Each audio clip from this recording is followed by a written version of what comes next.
Well, greetings and salutations, everybody. Welcome to the best damn movie-related show on the planet Earth, the John Campea Show, coming from right here on my YouTube channel. I'm, of course, your host, John Campea. It is an awesome honor and privilege, as it is every day, to have you, my international friends, gather around the virtual water cooler with us as we talk about our favorite things in the world, movies and movie news and all sorts of good stuff. And we got a guy who's in a pretty good mood here today. Mr. Robert Meyer Burnett is here, ladies and gentlemen. Robert? You know, one of the reasons I'm in a good mood is one of my favorite science fiction films of the 70s. The George Roy Hill directed Slaughterhouse-5 came out on physical media from Arrow this week, and boy, am I the proud owner of that Blu-ray. I'm just curious. Quick question. Over, under 300. Over, under 300. The number of physical media discs you have that you haven't actually watched. Ooh. Now, I don't mean you haven't watched the movie in general, no, but I mean you haven't put in the disc into a player and watched it. Over, under 300. It's under 300. But you had to think about it. It's under yes, I had to think about it. I would say maybe 100. Okay. But that speaks to the how many discs you have. But I watched Slaughterhouse-5. But you watched Slaughterhouse-5. Okay, and of course, also joining us today, well, we've got two guests in the second guest chair. We, of course, got Erin Cummings is here, and one of our favorite puppies, Joey, is here. It's Joey Bishop. Hey, Joey. everybody. My favorite lap dog. You won't see her for much of the show because she'll be literally right under the camera sitting on my lap, but I'll try to prop her up for some of the pieces that she might be super excited about. She might have something to say. She looks so excited. She's just like she's jumping out of her skin right now. This is actually about as excited as she ever gets. She's Baby Yoda's cousin. She is. Speaking of Baby Yoda, we're going to talk about The Mandalorian here in a bit. We're also going to talk about something John Boyega said, which is very interesting. We're going to talk about that in a minute. The first thing I want to talk about, though, is this. One of the shows that I bonkers lost my mind for this past year was The Boys. That show, I mean, you hear the concept of it. I've read a little bit of the graphic novel, so you got some hopes for it. It's like, yeah, this could be really cool. They exceeded every expectation I had, particularly with that airplane scene. You know, I said, not this most recent, but the previous episode of Watchmen was one of the best episodes of television I'd seen all year. I think maybe the best episode of television I've seen this year was that airplane episode of The Boys. I just loved it. Anyway, so yesterday something interesting happened. Now, I'm not in the habit of talking about leaked material too much, but what happened was the teaser trailer for The Boys episode 2 or season 2 came out, and it was all over the place, and it just looked like it was from Amazon and looked like it was official, and I mean, we all just thought it's supposed to be out there. Right. So we all watched it. You watched it. We all watched it. But then apparently they weren't supposed to put it out until after they debuted it at the Brazilian Comic-Con. Something along those lines. But whatever, it's too late. We all saw it. Hot damn! This trailer is all kinds of awesome because it has the quirkiness. And again, I like trailers, whether it's for TV shows or movies or whatever. I like trailers that encapsulate the DNA of what that movie or show is, just kind of right there. And this little teaser to me captured all of the quirkiness of The Boys while also revealing the audience, hey guys, don't worry, we ain't letting up on the R-rated stuff. We're not letting up on the over-the-top stuff. That is a part of our DNA, and we're going there. And this little picture of the Homelander says that. It clearly makes it clear that Homelander is going to be a central figure in this season again, which, by the way, I always liked the Homelander character from the beginning, but I found as that season progressed, I was getting more and more, I mean, he's a bigger and bigger dick, but I was becoming more and more interested in Homelander as the series progressed. And I gotta tell you, Rob, I really, really did enjoy this trailer a whole bunch. I can't wait for them to put it out again. So those of you who didn't have a chance to see it as it, briefly appeared online, but I thought it was great, and I cannot wait for season 2. Did you have a chance to take a look at it, and what did you think about it? Oh yes, when it popped up, I'm like, this can't be real. You know, there's so many fan-made trailers out there. There was a fan-made trailer for No Time to Die that annoyed me to no end. So I clicked on this. Sure enough, it was real. It dropped, I guess, at the Brazilian Comic-Con or Comic Expo. I don't know the exact name of the Brazilian Comic-Con, which has become one of the most important comic conventions in the world. I'd really love to go there one day. But I love this trailer, John. You know, The Boys, I'd read the comics. I have the absolute vague. They're absolute esque additions. I've always loved the comic, but I always thought the comic was, pretty over the top, like a lot of his work, Ennis's work is. But the show, I think the show is transcendent in terms of showing us a new look at superheroes, what they might be like if they really exist in the real world, how dark and cynical it got, yet also uplifting at the same time. The show really surprised me. I love the performances, and Homelander was clearly the breakout character. And that teaser trailer, when you see young little Homelander being talked to and he kills his nannies over again and again, I'm like, man, this show is so dark, but I love it so much. It's one of my favorite genre shows of the last decade easily, and I cannot wait for season 2. The cast is talking about how bonkers it is. Bring it on. Aaron, one of the things that I know a number of actors and stuff like that, and everybody's got their story of the roles they got and some of the roles they came close to getting. I know you were almost in The Boys. Oh my gosh, that is definitely a stretch. That is like saying that I almost played Cersei Lannister. Well, I auditioned for the role. You auditioned for the role. I auditioned for the role of Queen Maeve. My friend Dominique McGilligan actually got the role, which I say great. I think there's either the role that you are meant to get or the role that you're just not meant to get. I don't ever think of it as, oh my God, that was my role. I've actually had actresses come up to me and say, you got my role. And I'm like, girl, I'm pretty sure I got my role. You just didn't get it. And actually, what I just discovered as Robert was talking is if you go to wegotYoucovered.com, they apparently have not. We Got This Covered. Sorry, guys. WeGotThisCovered.com is still playing that trailer. So if you want to check it out and you did miss the trailer, go ahead and head over there right now before they get it pulled down as well. I really enjoyed this show as much. I don't know if I enjoyed it as much as you guys, but I definitely got a huge kick out of it. I agree with you, John. I loved seeing the development of Homelander's character as we see deeper and deeper into his psyche of really what caused him to be as angry and as evil as he is. And I really was impressed with Jack Quaid, too. Obviously, Dennis Quaid's son, and it's nice to see that the talent doesn't fall far from the tree. I was really impressed with his work and overall just the entire story, and I'm looking forward to it. Can we get back to the fact that you know Queen Maeve, and do you have her phone number? I do, and no, I will not give it to you. Hey, listen, guys, question is, did you guys have a chance to see this trailer? What did you think about it? Does it get you excited for season 2? Were you already there? Jump down to the comments section below and let us know your thoughts. All right, with that down, let's talk about this too. We just talked the other day about how The Mandalorian is now like the most in-demand show in the world, depending on whose metrics you look at, but it's a huge, monstrous hit. And I have enjoyed every single episode, loved most of them. That streak came to an end today. And listen, it is inevitable that eventually, no matter, look, I got episodes of Supernatural I don't like. And I've been watching Supernatural for, God, a good chunk of my life. But I came across an episode of Mandalorian. I sat down all excited today to watch today's episode, and we're not going to go into spoilers. There will be one detail that is just an overall encompassing thing. Don't worry, it's not going to ruin anything for you. But I'm going to give one detail about it in case you haven't seen it yet. But it's a minor thing. It's location. That's it. That's all I'm going to give you is location. This was a bad episode. And I'll tell you why. This notion that people keep throwing around of filler episode. No, there hasn't been a single filler episode of Mandalorian yet. You know why? Because every single episode has done work of expounding on the characters, developing the relationships and the dynamics, and furthering the story. Every single episode. Going back to that last one, Sanctuary, which was perfect. It was a part of his journey, like getting to wherever it is he's going to go. That one layover was a part of the journey, and they used that episode to give us the most emotional development of the Mandalorian character himself that we've had in the entire series so far.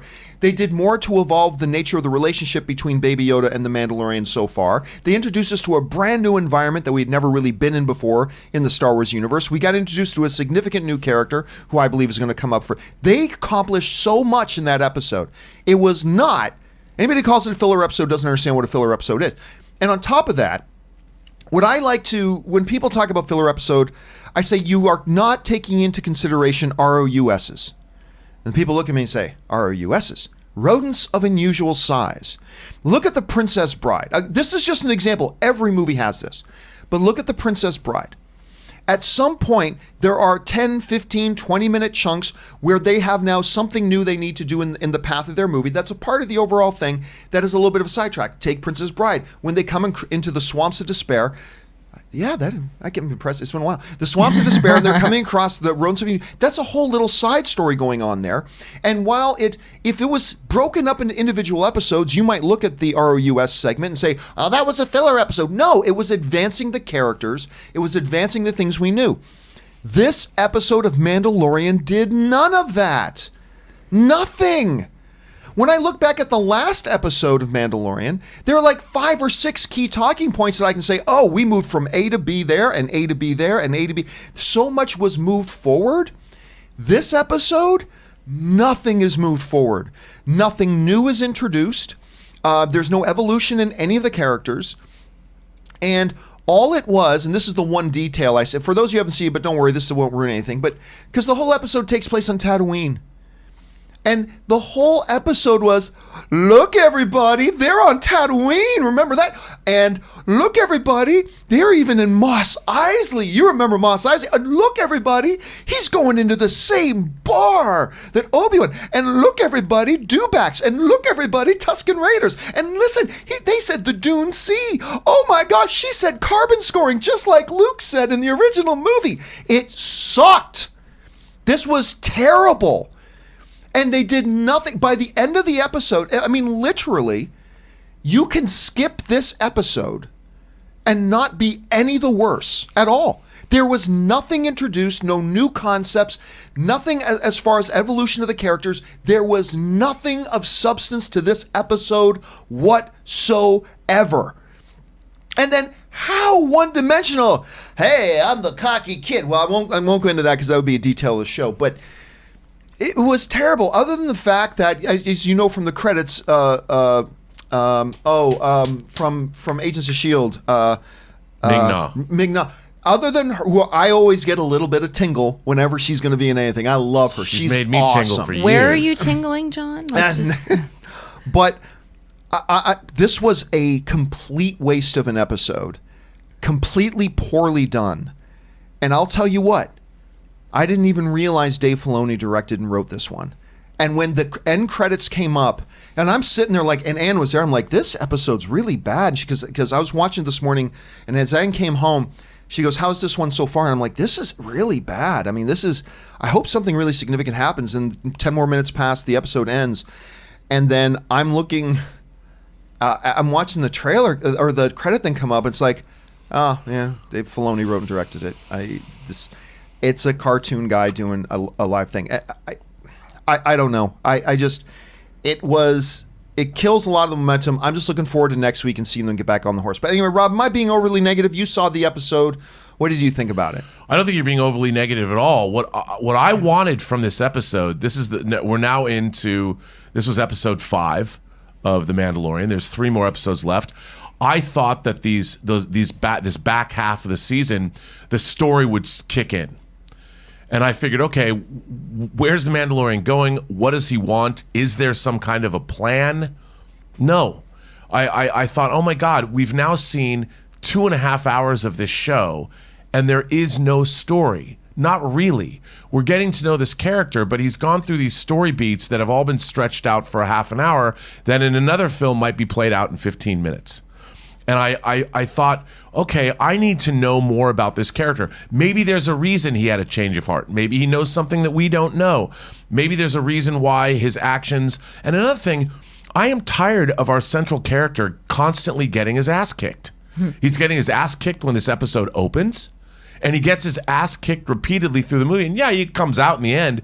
But I'm like, I want to love this guy the way I want to feel. Like he rolls into town the way Clint Eastwood did, and for a few dollars more, or Fistful of Dollars, or Good, the Bad, and the Ugly, where he's kind of one step ahead of everybody.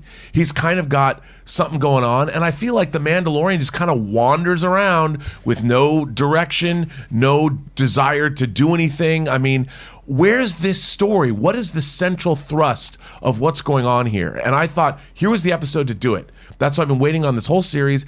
And I watched this episode, and like you, John, I'm like, what was the point of that episode? Like, I really wanted to know.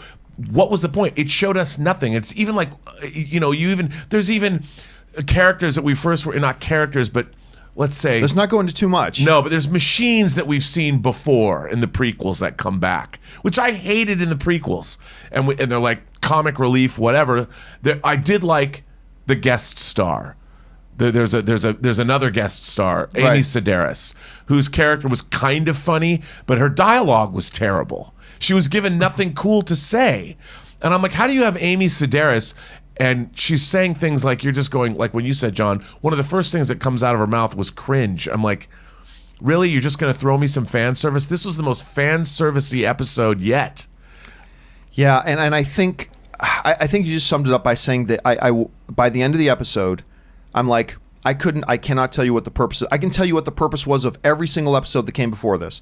I cannot tell you what on earth they thought they were accomplishing. And by the way, this ultimately is, and by the way, overall, this show has been great. I mean, this show has been, I don't want to sound like I'm suddenly souring on The Mandalorian. Right. I think just in the light of how great the show has been, I was really disappointed in this, and a lot of that's got to fall in the lap of John Favreau, too. He's the executive producer of this show. He's the showrunner of this show. He's got to keep his eye on. Anyway, so that's kind of me. I know, Aaron, you're hearing us babble on about this. What are your thoughts? Well, okay, so I have not seen the episode. Joey and I were getting our beauty sleep in preparation for being on camera today. However, what you're saying is really disappointing to me because I agree with you, Robert. This was the episode. You know, the previous episode, we see that he may be able to have this beautiful long life, you know, living with farmers and letting baby Yoda hang out with the kids. And then all of a sudden people come in and tag and he's like, okay, I have to, you know, sorry, is that we're able to talk about the previous. Oh, yeah. We Okay, about the previous one. we're way past that. And so this would be the episode to find out, okay, where is he going? And is he planning on raising this baby alone? And what is his plan? And I'm really disappointed to hear that there is no plan, that it's still just more meandering, because we really need to find that our hero has a purpose. One of the things that I wanted to speak to, John, was when you were talking about filler episodes. You know, filler episodes, they're just part of TV. When you have 22 episodes. Right. One of the things that I That are an hour notice, long. that are an hour long. One of the things that I always like, I love when I do a guest star spot.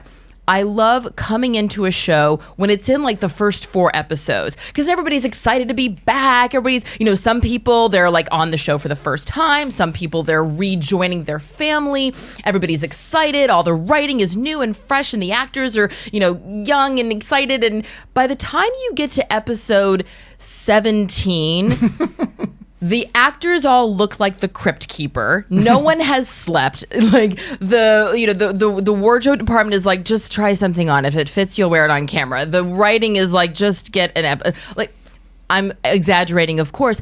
However, you do really feel when you get into, they haven't gotten to that like episode 18. We only have 4 more left. You know, this is the we can see the light at the end of the tunnel. That middle zone, that's when you start seeing filler episodes. But when you only have 8 episodes in a season, that's why we love cable, because those episodes have to be rich, they have to be dense, they have to be thick with material and things driving the story forward. There is absolutely no excuse that for episode 5 of only 8 that you would ever have a quote filler episode. It's the difference between, you know, fast food and going and sitting down and having a $16 burger. When we're watching paid for cable that is dense material, we'll pay the $16 for that burger because it's not fast food. We're not getting it in a drive-through. So I'm really disappointed to hear this. I'm going to watch it anyway, obviously, because, you know, but also as someone who doesn't know all those little details, a lot of this is going to go over my head. Right. So, but let me give a little bit of credit where credit's due. please. I really dig, I won't say what it is, but for those of you who've seen the episode, you know what I'm talking about. I dug the first 2 minutes. I mean, and that sounds like I'm not. I mean, the first 2 minutes, I really dug. I really loved the opening of this episode, and Yeah. then it just kind of... But, one of the things that, like you said, you touched on this, John, this is a show that was supposed to take place, in the Outer Rim territories, a place we haven't seen before in the Star Wars universe. And if you only have 8 half-hour episodes, why go back to one of the most, if not the most, well-trodden places in live-action Star Wars that we've seen? A place that really was never supposed to be that interesting in the first place, because if there's a bright center of the universe, this was the location that it was furthest from. And you've got this whole rich new backstory and area that this place was supposed to take place in, the Outer Rim or whatever, which plays into apparently Rise of Skywalker to a certain extent. And now, in addition to all the dialogue fan service, the whole milieu of the episode was fan service.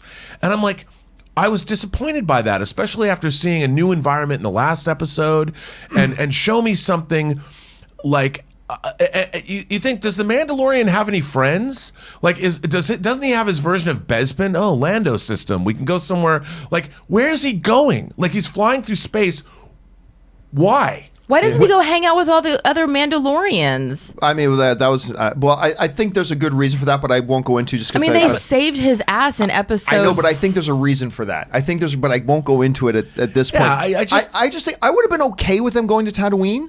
I would have been okay with that. If he didn't then just... Now that we're on Tatooine, this planet... I'm going to walk in the exact same footsteps, every same specific locale that we've covered before.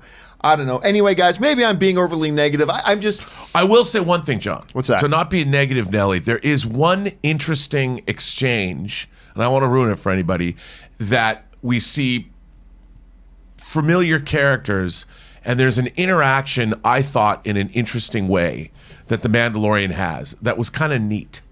I don't want to pretend like or suggest that there was absolutely nothing redeeming about this episode.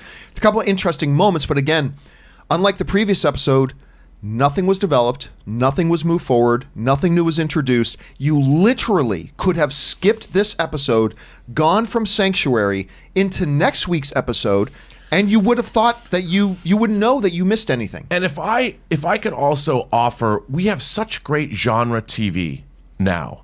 Everything from The Expanse to The Boys. And when I see plotting in a half an hour episode, and I don't mean plotting, P-L-O-D-D-I-N-G, plotting. When I see plotting where there's the whole kind of story of the episode where these protagonists are doing this thing and none of it means anything. I'm asking myself, why is the antagonist, so to speak, of this episode, why is any of that happening? Well, it was the most basic, rudimentary, elementary school level story, and we've already seen it in this episode, in this series, and I'm just like, what the hell, man? Do better for me. All right. Well, question here is, guys, have you guys seen this week's episode of The Mandalorian? Maybe it pushed all the right buttons for you and you really enjoyed it. If so, is that the case? Let us know down in the comment section below. All right. With that down, we got one other thing we're going to talk about here, and then we're just going to spend the rest of this Friday taking the live questions from you guys. But something pretty interesting came across my news feed this morning that I thought was fascinating. So, one of my favorite guys right now in the Star Wars universe, because he is almost unstoppably likable, is John Boyega. Just an unstoppably likable guy with this incredible contagious enthusiasm and joy for life. He's just a really good guy, and I've loved the few chances I've had to actually be around him. A lot of questions have been coming up lately about, okay, after Star Wars The Rise of Skywalker, could we see Poe, Rey, and Finn together or separate in their own Disney Plus Star Wars shows? Of course, we're in the throes right now of Mandalorian, one of the most popular shows in the world, the most in-demand show in the world, according to the reports. Could they be going there? A lot of us thought maybe, maybe not, blah, blah, blah. Well, John Boyega was recently sat down and interviewed and asked about that specific thing, about the possibility of going Disney Plus and whatever. And John Boyega said the following: "You ain't gonna Disney Plus me." You ain't gonna Disney Plus me, he said emphatically. And on top of all that, he wrote this: I ain't getting no Disney Plus. He says, I'm watching it though, but I stay in the feature films. I watch it though. Now, I want to be very, very clear to mention his tone as he was saying this. He wasn't, "You're not gonna Disney Plus me. I'm staying in the feature." No. The tone was very jovial. He was laughing. "You ain't gonna Disney Plus me. I mean, I'll watch Disney Plus. I watch Disney Plus, but I'm gonna stay in the feature films." And I found it really interesting because it's the first time that I believe we have heard voice given to what I suspect is actually a larger feeling amongst a lot of people in Hollywood than they're willing to admit right now, which is I think there are more people in Hollywood in the upper echelons that still probably don't know how to look at the whole streaming phenomena, even with the incredible success of the launch of Disney Plus. And you get somebody like a John Boyega, who is anything but a stuck-up, snobbish idiot, saying things that you would think would come out of the mouth of a snobbish, stuck-up idiot. So I just thought it was very, very fascinating to hear. So clearly, that answers the question. You're not going to see a Finn Disney Plus show. I mean, that answers that question right there. But Rob, let me ask you this. You hear John Boyega's commentary here. You hear what he had to say. Does it surprise you? Do you think maybe, we got to take it with a certain grain of salt, or do you think, no, we got to look at it even more heavily, more seriously? I don't know. What do you think about the comments? Well, look, I grew up loving movies. I think we all grew up loving movies, and when I wanted to get into the entertainment business, I wanted to make theatrically released motion pictures because that was the only game in town. That we had direct-to-video, and streaming didn't exist. And everybody wanted to make movies. That was like being in the Olympics and getting into your movie into a movie theater and making a low-budget indie darling, whether it was Halloween, that was at the time one of the most successful indie movies ever made, whether it was Steven Soderbergh's Sex, Lies, and Videotape, which broke new ground for independent cinema and opened the way for people like Kevin Smith and Quentin Tarantino to rise to prominence. I mean, everybody wants to make movies. Anybody who says they don't is lying. Movies are the thing. However, that said, the world has changed. And the one thing about a streaming service is anybody that wants to, if you want to act, you want to direct, you want to write, you want to tell stories to the widest amount, the biggest audience you can. And unfortunately, that world has changed. And the biggest audience in the world now is on streaming services and cable. And HBO, Game of Thrones, watched all over the world. Netflix is global. You make a movie now, you can have millions of people see your low-budget independent movie than would ever have seen it in a movie theater, no matter how many movie theaters it is ever going to get in. And while I want to sit in a theater and see the lights come down and listen to a crowd react as I sit amongst them with something I've worked on, I will always want that. The world has changed, man. And where do you think The Rise of Skywalker, the sequel trilogy, where are more people going to see it over the next decade? On Disney Plus. He's going to be on Disney Plus. He's already on Disney Plus. I mean, Last Jedi is about to drop on Disney Plus. Force Awakens is already on Disney Plus. So I understand where he's coming from because I feel exactly the same way. I'm just finishing up a low-budget indie movie. I'd love to see it in theaters all across the world. It ain't going to get there. As much as I love it, the kind of indie movie that I've been working on is just not going to play in theaters. And that's a reality. And I think everybody needs to adjust to that reality and think about the fact that what we really want is our work to be seen and enjoyed by the most number of people. I think there's two things here for us to look into. Number one, I get where he's coming from because even Martin Scorsese with The Irishman, which is getting Oscar buzz and all that kind of thing, he wanted that in theaters. Scorsese wanted that in theaters. He didn't want it going straight to streaming, but that's where it is. And he's getting great acclaim for it. He's getting Oscar buzz. The film might even win some Oscars. So I get it. So I get it on that. There's still this sense that the prestige thing is the big screen. I get that. The thing that concerns me about the comments Boyega made, and again, I think Boyega's great. I think he's great. Not just a great performer. I think as far as the limited exposure I've had to being around, he's a great personality that's just infectious to be around. I really do. But that said, there is a lot of audiences right now, guys, that are loving the streaming culture. They're loving this new thing, and particularly with the launch of Disney Plus and all that kind of stuff. to come out and say to fans, yeah, I don't want none of that. I don't want none of that. No, you keep me away from that. I'm going to be over here. I liken it unto, and maybe this is a little harsh, if he's talking about your sister and saying, I ain't going to date that. I ain't dating her. I mean, no offense to her. I'll hang out with her, but I want to date hot women. I mean, you're going to be insulted. And I think Boyega's got to be a little bit careful here about, and again, he was trying to be jovial and all that kind of stuff. But again, I just think he needs to be very cautious and careful, because he's referring to something that a lot of people really love right now and are really into. And these comments can be taken very negatively, particularly if you just read his comments and don't see it the way he kind of spoke it. Aaron, as an actress and a performer in this business who has been on a movie screen, who's been on the television screen and all that kind of stuff, when you hear Boyega say something like that, what do you take away from it? And what would you, if you had to give some advice to Boyega here, what would it be? Well, the first advice that I would have is for anyone's sister that Boyega didn't want to date, I would say, girl, you don't need him. Go run your own business and become the CEO of a company. Don't worry about him. But, you know, you said that he's not a selfish, or I don't remember the exact thing that you said, selfish and whatever, something idiot.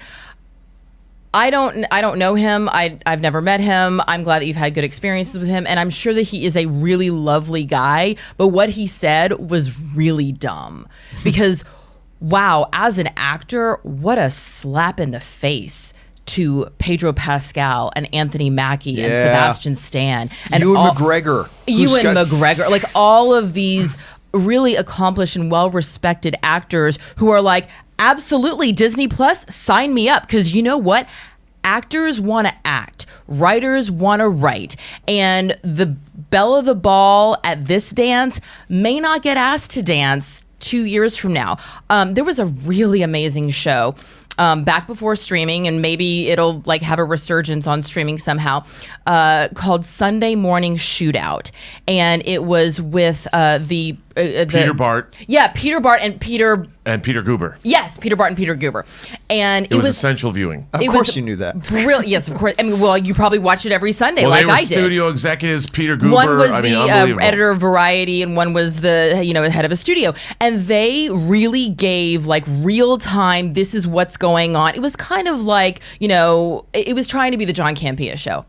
But from a business perspective. And they had Cuba Gooding Jr. on, and this was such an incredible episode. I'm so glad that I saw it, because he was talking about what happened to his career. And he said that after he did Jerry Maguire, he was offered the lead in Amistad. And he said that he turned it down because he said, I'm not going to play a slave. And he said, now we have Jaimon Hansu, everybody. Right, and these are not my words. These are Cuba Gooding Jr.'s words. Please keep that in mind. He said, I got so much attention of being the guy that like stuck it to the white man in Jerry Maguire. He said, I felt like I would be betraying myself or my community if I just turned around and played a slave. And he said, what I realized is that that role was not just playing a slave. And he said, and I also realized that in Hollywood, you don't say no to Steven Spielberg. And there's certain companies, Disney being a big one, that you don't just kind of go, I'm good, thanks.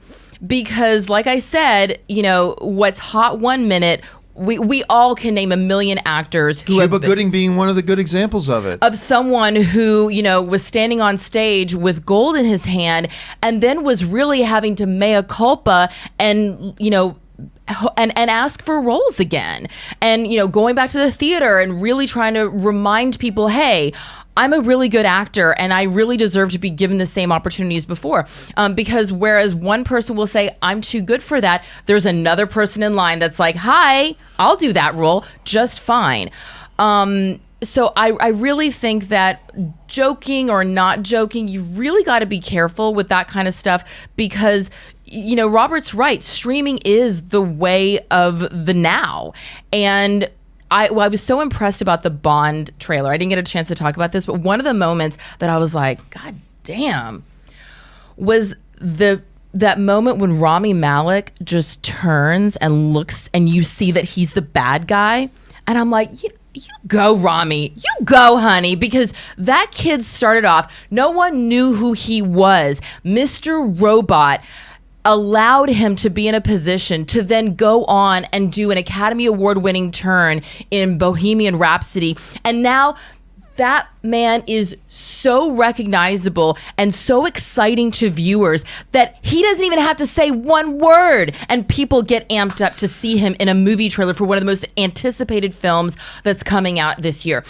So if you think that streaming doesn't have the power to elevate an actor's career, I mean, streaming is where actors' careers are being brought back from the dead. Hi, Jessica. Stranger Things. Matthew Modine and Stranger Things. An entire new generation. Winona Ryder. Absolutely. An entire generation who's never seen Beetlejuice is like, oh my God, Winona Ryder, the girl from Stranger Things, the mom. You know, I think it's very short-sighted. I think he's going to learn very quickly that I would not be surprised if we see him walking back that comment very, very soon. And also, can I just speak to what you just so eloquently put? That was a great example with Cuba Gooding Jr. You know, look at Bryce Dallas Howard. She's starring in the Jurassic World movies, coming back for Jurassic World 3. You know, those movies, the first one made $1.5 billion. She got to direct her first episode of The Mandalorian. I saw that. She's building up an additional career like Olivia Wilde is. Mm-hmm. You know, you have these actresses who are leveraging their ability in one medium to come and start whole new careers for themselves. And that's what the new world is about. You can no longer rely on the fact that I'm going to be a movie star for my life. You need to duck and feint and do all kinds of things because the world needs multifaceted people. Aaron, you've jumped between television and movies. You're not going to sit there and go, I'm not going to take a role on Dynasty because I'm only a big screen actor. Like you said. Which, by the way, airs tonight. Thank you for bringing that up. Nice side note. CW tonight. I'll be on Dynasty, and I had a great time. It was super fun. You know, I edited. I'm finishing a feature film as a producer and an editor, but my friend's short movie that I also edited debuts on the Dust Network next month. You know, and it has 1.5 million subscribers. How many people get to see short films? I didn't sit there and tell my friend, "No, I'm not going to edit your short because I only cut feature films now." I mean, no. That's what you told me. Well, you know, you're different. I did a table read with oh God, who's the guy from Monk? He just Tony Shalhoub. I did a non-paid table read of a feature script that may or may not ever come out, and they asked him to do it, and he was like, "Sure, I don't have anything else to do that day. I'll come by and do it." Why? Because actors act. And yes, of course, we all have certain things. There are certain things that I have to say, I'm sorry, I won't do that because you want to always be upping your game. But streaming is not taking a lower step. Not anymore. I think the key thing here is my big takeaway in all this is this. I don't believe John Boyega, by any stretch of the imagination, I don't believe for a second he meant any insult. I don't believe he meant any disrespect. I don't believe he meant to cast a lot of shade. I don't think that was his intention. But he's going to have to walk away from this and sit down with his representation, just like a quarterback after an NFL game, sit down and look at the game film and go, I just did something really stupid. Mm-hmm. Because I think the key point here is one that you actually brought up, Aaron. Ewan McGregor is sitting somewhere right now. Ewan McGregor, who just popped the world, coming out on stage at D23 saying, I'm coming back as Obi-Wan Kenobi for Disney+. Obi-Wan Kenobi is sitting in there in the world somewhere right now, Ewan McGregor, and seeing John Boyega going, oh, Disney+ has believed me. And he's feeling insulted right now. Mm. And Pedro Pascal is feeling insulted right now. Again, I don't believe for 1 second that was John Boyega's intention, but let's face it. You say stuff that you regret you said every day, and so do I, and I think this has got to be one of those times. And Aaron, I think you're 100% right. He's got to get back, sit down, look at the game film, talk to his representation, and he's got to walk these comments back somehow, some way, because I don't think he meant to do it, but he did it, so he better get that back. Anyway, and guys, the people that run Disney, they hear that loud and clear, and it doesn't just, and they're not going to go, oh, he doesn't want to do Disney+. They're going to go, oh, got it. Yeah. By the way, taken. You brought up Tony Shalhoub. I just want to point out that The Marvelous Mrs. Maisel season 3, speaking of streaming, dropped today. Dropped today. All right, guys, listen, we need to move on here, but I want to know what you guys think. You hear these comments from John Boyega. What are your thoughts on it? Jump down in the comment section below and let me know your thoughts. All right, guys, listen, with all that out of the way, we're going to now just go on and take your live questions for the rest of the afternoon. But before we do, we are going to take a quick little, what's that? Are we going to pee first? Yes, we are going to take a 4-minute break, allow us to stretch our legs, rest our vocal cords, fill our drinks, and apparently go use the bathroom. So if you guys will hang tight with us for just a couple of minutes, we will be right back. Don't go anywhere. Don't forget to start the clock.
We are back. Thank you guys for your indulgences. We took a few minutes there to take a bit of a break. Now let's get things moving here with the live questions you guys have been sending in. And we're going to get things started off here with Michael Owen, who writes, Do you think that the fact that Disney didn't have the child, example Baby Yoda, toys already produced and waiting to hit the shelves for Christmas shows that they really have no idea what fans like? I'm sorry, wait a minute. Are you suggesting that the studio that just is about to put out $7 billion films in 1 year don't have a keen grasp on what it is fans like or want or respond to? Anyway, Michael, no, honestly, this is the real thing. The main reason they didn't have toys out and available was because of what a lot of movie fans have been bitching and whining and complaining about, me included, you included too probably, has been a lot of the leaks that have come out about significant movies over the past couple of years have been from toy. Because toy goes into development 1 full year. Gee, John, you sound like somebody who's married to somebody from Hasbro. Yes. A toy goes into development 1 year before the movie or television show comes out. A full year. And that's why you got a lot of leaked pictures and blah, blah, blah. The main reason they didn't have a Baby Yoda thing is obviously, all you have to do is look at Baby Yoda for a second. Everybody knew Baby Yoda was going to be a smash thing. But they were so tight-lipped about it, they didn't allow any toy to go in development. There is toy in development now. There's toy development in now for Baby Yoda. But at the time, they just couldn't risk it. And they decided no toy for Baby Yoda, and that is the reason why they didn't have any toy available for it when the show launched. All right, interesting question, but no, it's not because really? We had no idea this Baby Yoda was going to be so popular. No, they knew. Make no mistake about it. All right, Jacinthan writes, looking back at this decade being a Spider-Man fan, it was sure a roller coaster ride. From cancellation of Spider-Man 4 to the Amazing Series to canceled cinematic universe, coming to MCU, coming out of MCU and back into MCU for now. And you know, Rob, we talked the other day about the idea of what were the biggest news stories of the decade? And really, I think Jacinthan raises an interesting point, is that the roller coaster ride Spider-Man fans have been on for the last 10 years has been a kind of an eventful one, wouldn't you say? No, it absolutely has, but I'm always a glasses half full kind of guy. Look what we got. You know, as Spider-Man fans, sure, maybe Spider-Man 3 wasn't the greatest movie in the world, but it certainly was a $300 million Spider-Man movie. And then we got Andrew Garfield in 2 Spider-Man movies, one of which I really, really liked, the first one. I love the first one. And then we've had Spider-Man in the MCU in Civil War fighting, grabbing Captain America's shield. Whoever thought that would happen on movie screens? Then we had, of course, I got to see Iron Spider in Infinity War. I love me some Iron Spider. And Tom Holland comes back in 2 more Spider-Man movies. So I would say it's a roller coaster ride, but like any great roller coaster, it's all about those ups and downs. But I mean, Aaron, like a lot of other good things. Like, you're not the hardest of hardcore MCU fans, but as a film fan standing on the outside, I'm like the biggest Spider-Man fan. Yeah, though. you had to have seen this roller coaster ride that they've been doing. Like, do you think that's made it more exciting for the fans, or do you think it's made it just more apprehensive for the fans over the past decade? Well, I mean, it's certainly given the fans a lot to talk about. Yeah, it seems like there's true. never a dull moment in the Spider-Verse, and the fact that, you know, with whether it's casting changes or whether or not Spider-Man's going to pop up in this in this in this universe film or not, I think it's an exciting way to keep people on their toes, and clearly the fans are enjoying that because the fans keep showing up in support of it. I'm a big Tom Holland fan. Oh, Tom's great. I like him. All right, next one up comes to us from Willow, who writes, we had a game of trivia at a Christmas party for work last year, and one of the questions was, what is the highest grossing Christmas movie? We said Home Alone, and got told that it is not a Christmas movie. What? Please help me out. Now, this has been normally this debate revolves around Die Hard, and the debate from here is, to me, a movie is only a Christmas movie if Christmas itself is a fundamental, built into the DNA, thematic part of the narrative of a movie. So there are movies that take place at Christmas time, but the season of Christmas is not a thematic element of the narrative part of the movie, and therefore I say that's not a Christmas movie. So I say Die Hard is not a Christmas movie. A lot of other people, like Robert, disagree. But I think if you go back and watch Home Alone, a lot of the message of and the meaning of Christmas is very much built into the themes of a number of the scenes in that movie. So, I mean, admittedly, it's been about 7 or 8 years since I've watched Home Alone again, but technically the family could be going like on a summer vacation and leave Kevin home scenes, alone. like later on, like with the old man and stuff like that, like the themes and the messages of Christmas seem to become a DNA part of the film. Again, I might be wrong. It's been a number of years. I'd have to go back and see it again. Yeah, I would have to as well. But also, let's be honest, like, when I think of Christmas movies, I think of what are the movies that you can count on are going to be seen and talked about during almost exclusively during the time of Christmas, and Home Alone absolutely falls in that category. Also, we think about Christmas movies as being sort of classical when you think about Miracle on 42nd Street or It's a Wonderful Life, National Lampoon's Christmas Vacation. Christmas Vacation. But what is the modern experience of Christmas? And I think Home Alone, to a certain extent, Die Hard, Love Actually, certainly a movie that people always tell me sucks. I love Love Actually. What? The Holiday, it's another Christmas movie that I really like. What are the Four Christmases with Vince Vaughn and Reese Witherspoon? But it is what is our experience of Christmas today? I don't think anyone's made yet the definitive LA Christmas movie in terms of what classical Christmas elements are. Bad but when Santa. It comes to modern Los Angeles, I mean, Die Hard, I think, speaks to a modern experience of Christmas for anybody who's living in LA. Not that you get involved in a terrorist operation or a thief, people trying to rip off bearer bonds, but wanting to get back to having an estranged family and wanting to get back to them is very much a modern Planes, Trains, and Automobiles. But that's about Thanksgiving. It's very much a part of our modern day, and I think Home Alone is maybe the quintessential modern Christmas story. All right, next up, we've got Mr. Robot who writes, have you seen the theory that my main man, Rami Malek's character in No Time to Die is actually Dr. No? I think it's an interesting theory, but one I'm not buying into right now. Also, you should check out my show, Mr. Robot, that airs Sundays at 9 o'clock. We were just talking about Mr. Robot. Rob, you are the one who really needs to address this. What do you think about the theory that he's actually Dr. No? Well, I've heard this. I mean, that might be kind of cool. There are things. I love the line in the trailer where he goes, your abilities will be gone like after you die, but mine will live forever or whatever. And if he is indeed Dr. No, then maybe No Time to Die becomes a play on words because, the first James Bond movie back in 1962 was called Dr. No. But then why are they cheeky about it?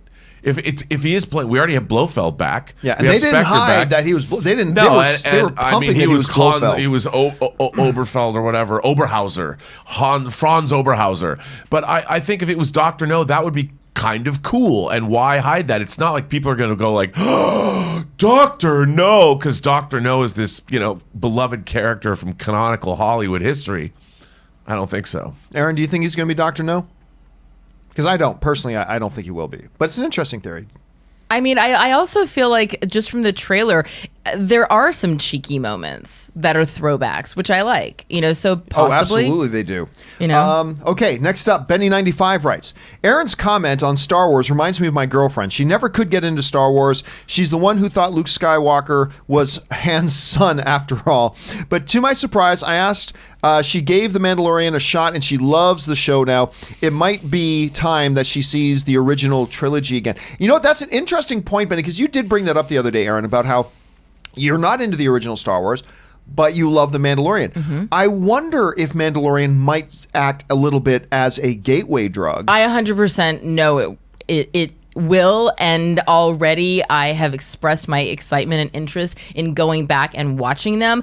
The problem is that I can't ever bring this up to Tom because then he starts like fanboy freaking out on me. He's like, well, you have to watch this one in order before this one, and then you can't watch that one, and you don't need to watch this one because that's got da-da-da. And it's so annoying that I'm like, I just need to crawl. I want to like lock myself in the closet and secretly watch them in whatever order they came out and decide for myself whether or not it's worth it to continue watching one of the movies.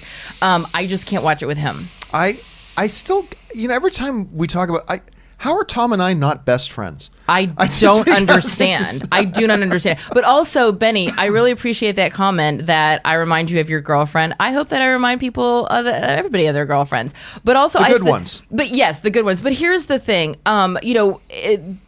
there have been some like snarky Twitter people that are like, you don't know what you're talking about. You don't even belong on that show. And I think that this raises a good point. Like, 100%, I will admit that I do not know even a fraction of the encyclopedic information that both Robert and John have on these issues. That's not the point of me being here. I come in for a different perspective as an actor. But also, my perspective sometimes is the outside of the fandom looking in and going, and because when there is the question, hey, will this appeal to people who are not already fans? I can be the first person to say, hey, man, I was not a Star Wars fan, but I'm totally digging Mandalorian, and here's why, and here's what I understand about it, even though I don't get all the references. I'm still able. You don't know a lot of that stuff, but you know a hell of a lot more about a lot of other film than a lot of our average viewers do. We all which contribute is in our special way. Why we like to have you here, because you bring that different element to it. I think the fact that we have a working actress who, by the way, has a show on tonight on a major Dynasty network, on the CW, brings a credibility to what we're doing that far exceeds most online punditry. Thank you. I wasn't trying to get a compliment here, but I was just saying, I do like the fact that Benny, me like your girlfriend, I'm glad that we can cross over into the Star Wars world. All right, we need to keep moving here. So next one up comes to us from John S., who writes, Wednesday, you started the show with my third post, but missed my first two, okay? Friends and I have been going to Studio Ghibli films this season. I assume this is Fathoms doing, not the theater. Some start with 30 minutes of trivia, others don't. After the first few did this, a friend showed up 30 minutes late and missed 30 minutes of the movie. Really ticks me off. I get the feeling that they do this on purpose, so you're forced to sit through 30 minutes of a 5-minute trivia reel on repeat. And they already charge a premium because Fathom. Well, the thing is, so I don't know that Fathom makes any money on playing those trivia things. So I don't know about that. But you speak to something that's a little bit of a bigger issue here, John, which is I've been getting a lot of messages from people recently because we talk a lot on this show about the fact that movie theaters say a movie starts at 7 when really starts at 7:30 or starts at 7:25. And then some people who try to time that, they show up at like 7:20. It's like, oh, this time they only had 10 minutes of trailers. Oops, you missed the first 10 minutes of the movie. Better show up at 7 o'clock next time. Where I really think they're trying to manipulate the audience to have to sit down, and that's a big problem. I don't know that Fathom is doing that because, again, I don't see them making any money on these trivia things. So I don't think so, but it is an annoying practice, Jonathan, for sure it's an annoying practice, and they need to cut that out. All right, Marie Seifring writes, are you looking forward to the upcoming Stars series about wrestling called Heels? I read a Variety that Peter Segal will be directing and producing the series, and Stephen Amell will star in it. Thanks. Yeah, we actually covered this a while ago that Stephen Amell's next show after he's done, of course, he plays Arrow on CW's Arrow, and that show is now coming to an end. And he is a big fan of professional wrestling. He has been a wrestler in major wrestling events. And he's actually pretty good. For an amateur, he's actually really quite good. So his next show is going to be about him and his brother and his family have got a history in professional wrestling. It's going to be called Heels. I'm intrigued by it. So, Rob, we talked about this before. Where are you at on this show right now? It sounds great to me. I mean, I think it's going to be a hoot. Aaron, you got any interest in a show about a family getting into professional wrestling? Absolutely. First of all, I grew up on professional wrestling. Me and my dad, it was all Hulk Hogan and who were the Bushwhackers? And Bushwhackers. I used to watch the cartoons. I mean, I was into it. And what I really am excited about for this series is I feel like they're not only going to show, obviously they're going to show a lot of really great wrestling moves and, in the ring stuff, but you and I have talked off camera about the horrible the way that wrestlers are treated, not having health insurance, taking lots of painkillers to be able to go back in the ring, not having retirement plans. I'm really excited about how they're going to delve into the backstory of what it's actually like to be a professional wrestler and put your body out there and essentially sacrifice yourself with really nothing financial in return if you don't become one of the big stars. Not everybody can be The Rock. So I think that them being able to do a television series about this is really going to shine a light on an industry that people usually only see one side of. By the way, there's a John Oliver special that you guys should watch on professional wrestling. By the way, I'm totally distracted by how adorable Joey looks right right now on the camera. It's like, oh my God, Joey's so cute. Okay, next one up. Tay Nez writes, who wants to join me in raiding the Campea Ranch to uncover the secret breakdancing footage? Hashtag release the cut. Hashtag they can't stop us all. I love they can't stop us all. You gotta be careful though, because Papa Campea, my dad, oh yeah, he got guns. My dad. He's Canadian. My dad, so the Campea Ranch, I revealed the other day that at the Campea Ranch, there is buried in a box in one of the storage rooms at the Campea Ranch. I got a bunch of my stuff still there. And buried in a box is some footage on mini DV tape. Remember mini DV? On mini DV tape of some of my breakdancing exploits. But it's like buried like the Ark of the Covenant at the end of Raiders. Dude, I'll edit that stuff for you. No, I'm working on a mini DV project. No, you know please. what we need is, hey, I'm putting out a search right now. Anyone who was friends with John Campea during this time. All right, and we're muting Aaron's microphone. Aaron's mic has been muted. So we will now move on. But just be careful because, the Campea Ranch, you ain't got any place to sneak up. And my dad was for many years the vice president of the Canadian, on top of his regular job, he was vice president of the Canadian Beagle Association. And so he's been an avid hunter and he's got lockers of guns. Man, so if you put that video up though, it would go a million hits. Dude, do it, people John. would watch that and share it. You should do it for the millionth episode. Nope, never gonna happen. Never gonna happen. You got to show it at our event. Oh, no, Yes, I don't. that's what I was thinking. Watch how I don't have to do that. See? Behold how I do not have to do that. Your parents watch the show. I'll give you my address. Send me the tape. Casinema Reviews writes, they could have had a blaster fire be what stops O'Mara from removing Mando's helmet, but they didn't. Mando stops her from removing it, even though his voice suggests that he'd probably like for her to do it. Small thing, but I think it says a lot about him. Also, Casinema goes on, the episode makes me wonder how marriage works with Mandalorians. Is your spouse allowed to see your face? Can your kids? If they wanted to, if they want to have a kid, do they have to keep the helmets on? I'm not joking. I'm serious. I'm wondering about that if that's the case. I'm sure they probably have, what's the word? I'm sure they probably have ceremony that would allow certain things, is my guess. But getting back to the first thing you said, Casinema, I agree. In that episode of Sanctuary, which I believe was a fabulous episode, that moment, there's a lot of things they could have said why she didn't take the helmet off. You're right. Blaster fire. Oh, she was about to do it and all of a sudden something startling happens. Or Baby Yoda shows up and distracts them or whatever. I think it says a lot narratively, Casinema, and I'm glad you recognize this, guys, that he makes the conscious choice to stop her. That for the first time, he's feeling something he probably hasn't felt before, and he probably wants to embrace this life that she's embraced and let her do that, and he makes the choice to not. And I agree with you 100%, Casinema. I think that speaks volumes to the character. I think it speaks volume also about the evolution of the character that we saw in the episode itself. I thought it was a great moment. Like, do you guys have any thoughts on that? Look, man, I'm tired of the chaste nature of the Star Wars universe. I want to make the body heat, the basic instinct, the 9.5 weeks, the 2 moon junction set in the Star Wars universe. I want to make the erotic thriller. Somebody's got to take a helmet off at some point in the whole universe. I don't know where everybody comes from in the Star Wars universe, but I want to make the erotic thriller in the Star Wars universe. That will be on Stars, definitely not on Disney Plus. Yeah, it'll be Disney Plus. Right. Well, no, you just take the plus and you turn it a little bit to the side. Disney X. There's your promo right there. Disney Right. Plus. Disney X presents. And all of a sudden the plus turns into an X. There you go. Well, also, he says 5 seconds before she tries to take his helmet off, once you take it off, it can never come back. You can never put it back on. And so I'm like, okay, well, then that makes me go, all right, if he ever does take the helmet off, is the Mandalorian series done? Is that what we're going to see for like the series finale when they finally decide to end the whole thing? I believe on the season finale, I believe he's taking the helmet off. Well, then how does he put it back on and have a season 2? I don't know. That's what'll be the cliffhanger. We'll have to find out.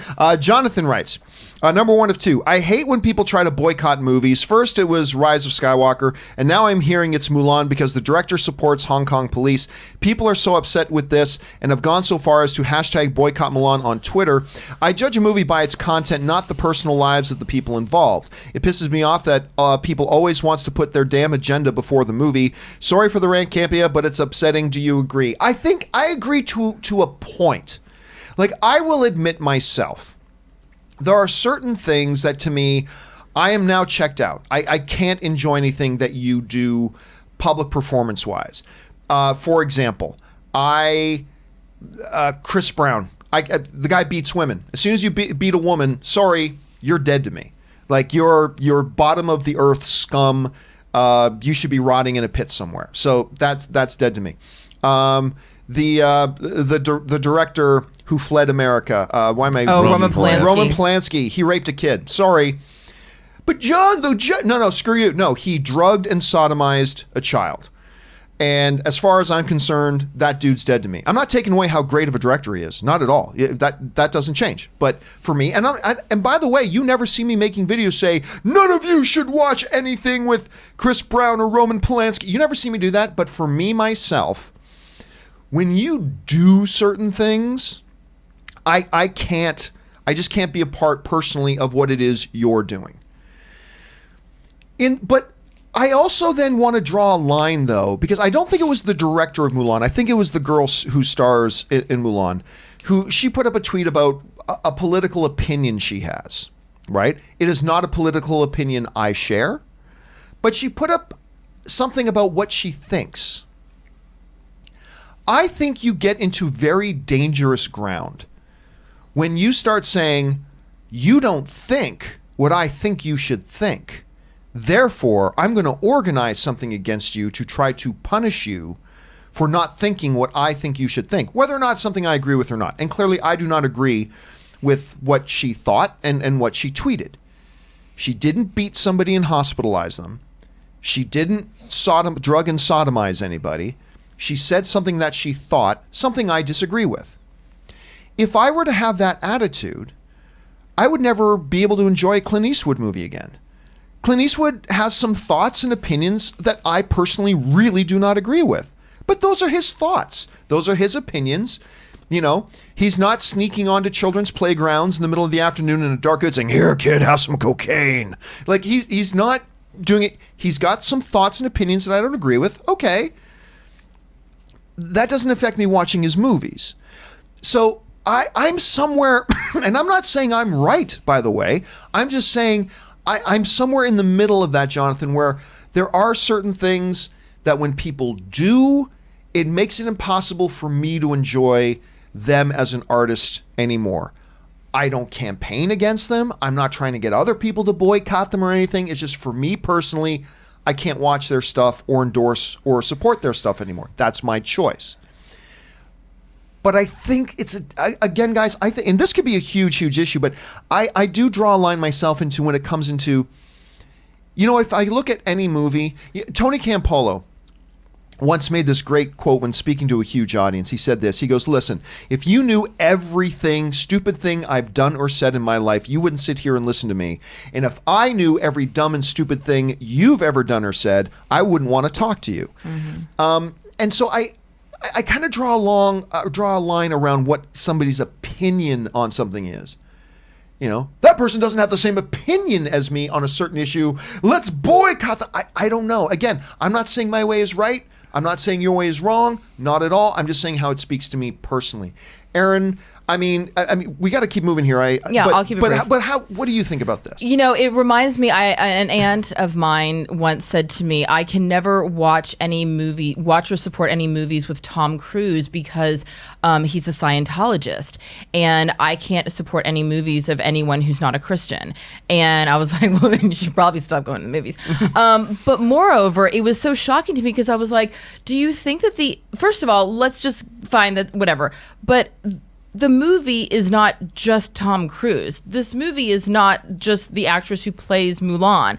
There are thousands and thousands of people who have thousands and thousands of opinions involved in the making of these films.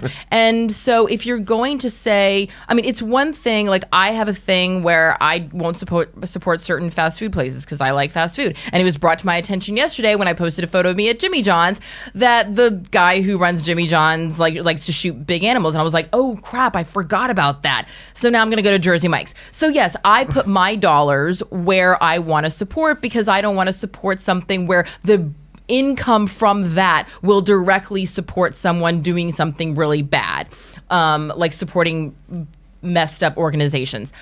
That being said, you boycotting a movie is the only thing it's doing is drawing more attention and giving them free advertising, because the vast majority, like, it's one thing if you want to say, hey, just so you know, this person did this and I don't think that's cool, putting it out there, but to actively try to boycott something, I rarely see that actually having the effect that people want it to have.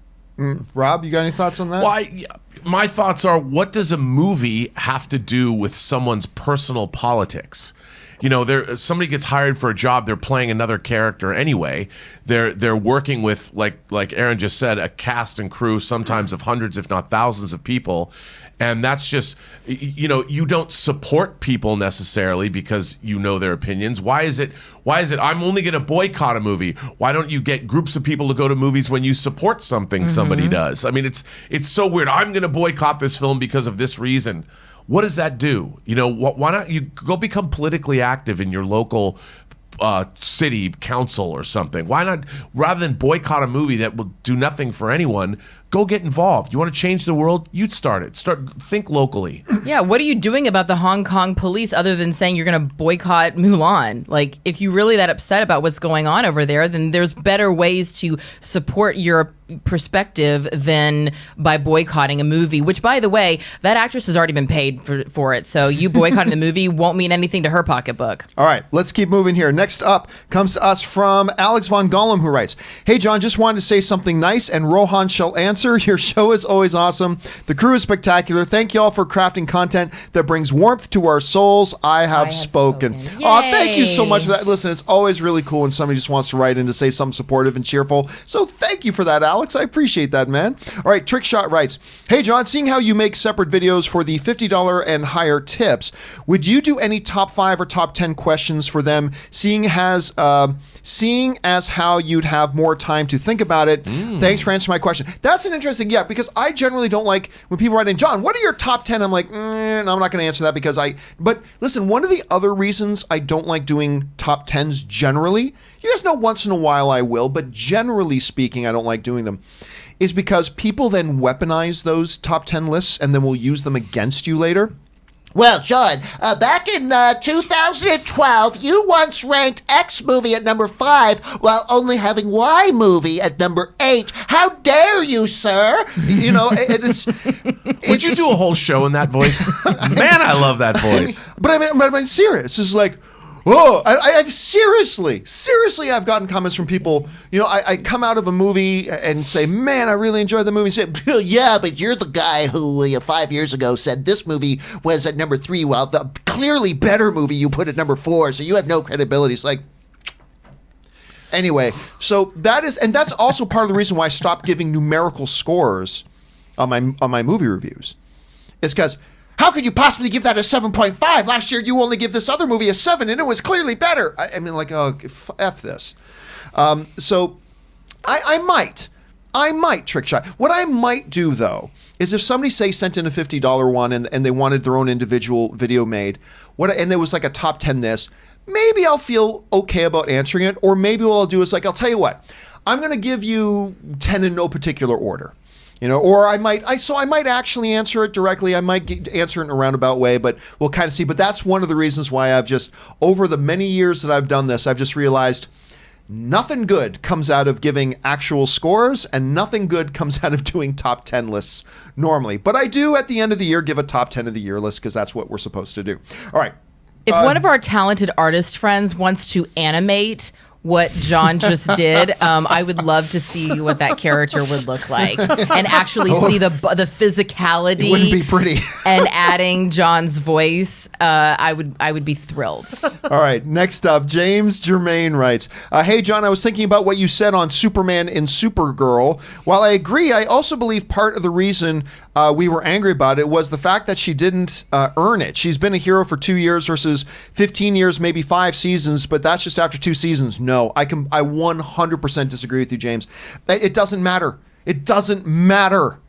I don't care if you have, Batman's a separate issue. What's a superhero that's been around forever? Green Hornet, okay? I don't care if you have Green Hornet, who has been in the superhero business for 60 years, show up with a reincarnated Kato and Bruce Lee and whatever, and he's earned it. He's been around doing it for 60 years. You do not job the Trinity. You do not job Superman, you do not job Batman, and you do not job Wonder Woman. You do not job the Trinity. It doesn't matter that Supergirl was around for 2 years or 20 years. None of that matters. You don't job the Trinity. Job any other character, that's perfectly fine. Not Batman, Superman, or Wonder Woman. You don't job them. But anyway, so that's kind of my thought on that. All right, anyway, let's see. Timbula the Spider Monkey writes, John, you say your breakdancing... Oh, here we go. You say your breakdancing videos are buried like the Ark of the Covenant. What I want to know is, are they also being studied by top men? Come on, Pisces. Pisces was my breakdancing name. Come on, Pisces. Out with them. Oh, my God. No. Well, okay, here's why... Did you have all the other members of the Zodiac in your dance crew? Yes, that was... The name of our crew was... One of the crews I was in was called the Zodiac Crew, and we all had different... There are members of the Zodiac Crew out there. I will pay you, members of the Zodiac Crew... Won't happen. At Aaron L. Cummings, DM me. Will not happen. All right, next because you've killed them all. Yeah, you bought them all. You bought them all to bury them. Top men. They're in a warehouse. All right, Jay Master writes, fun fact, did you see Pete Carroll is closing in on 100 regular season wins with the Seattle Seahawks? Yeah. There's Listen, going to be another one this weekend. Woohoo! I am actually, the reason a lot of people ask, like, John, why are you a New England Patriot fan being from Canada and Buffalo?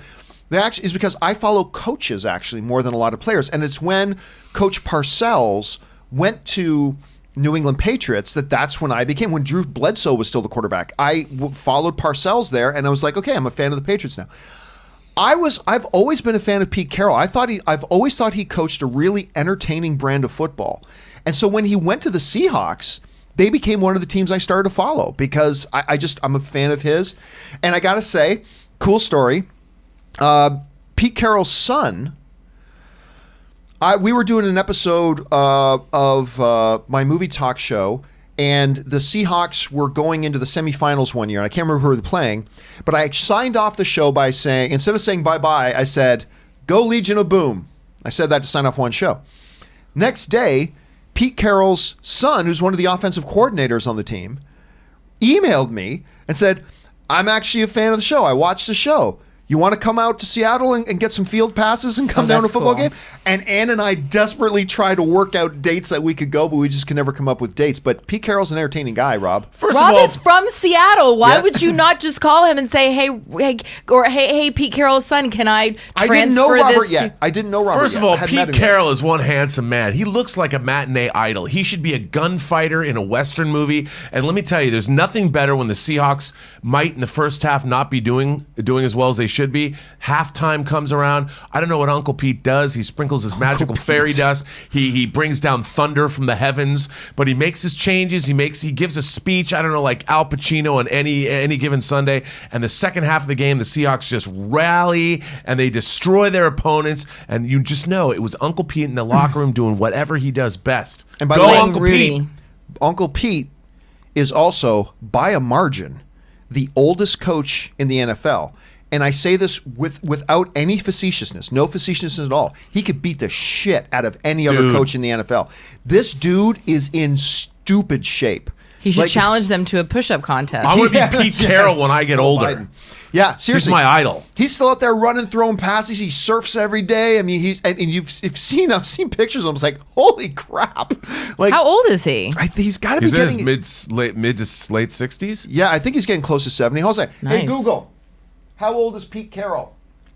Always ask him. 68 years old. He's 68 years old. 2 years away from 70. That is a man who is LIVIN living. I'm telling you what, he can beat the crap out of As Danny McBride would say, that guy fucks. All right, next up, Jonathan writes, I know it's yesterday's news, but holy crap, Mulan. Best trailer I've seen this week. Yet another all-Asian cast making its way to the theaters. Can't wait, but sorry, John, I dug Mulan's trailer over Bond. We will see both. Well, listen, I enjoyed both of them very, very much. Mm-hmm. I think it's a testimony to how much I like the Bond trailer to say that I liked it even more than the Mulan trailer. But guys, that trailer was amazing. That Mulan trailer was great. Yeah, the imagery, scope, character, it was beautiful. Motion. Oh, yeah. They did such a good job of it. Jonathan also writes, question for Rob. You referencing a ton of old classic movies, that sounds interesting, but I want to know, where can I find them? Are they in streaming or is it only through physical media? I only have Netflix, Disney, and Prime. Well, I get a lot of stuff, like I mentioned Slaughterhouse-5, which director George Royhill made after he made Butch Cassidy and the Sundance Kid, and before The Sting, I think. But I buy a lot of physical media discs. One of my favorite movies of all time, Best Picture winner of 1950, Joseph Mankiewicz's All About Eve, one of the great movies, one of my favorite screenplays of all time, came out on Blu-ray this week. So I'm constantly buying stuff. I mean, it's tough now that it's hard to, there's no video stores, so you can't go rent things. But I think physical media, the problem with streaming is you can't find a lot of this stuff, especially obscure genre movies. But it's getting better. But I get a lot of my movies physically, you know. And the problem with streaming is that streaming today, gone tomorrow. I mean, I was just watching Netflix last night and I saw a whole thing of like, you know, watch these now before they're gone. And it was all the Halloween movies that will no longer be streaming because it's not going to be Halloween season. But then there are platforms like Google Play, Amazon Prime, things like that, where it's not just what we have streaming for free to our services. They have movies you can purchase and watch digitally.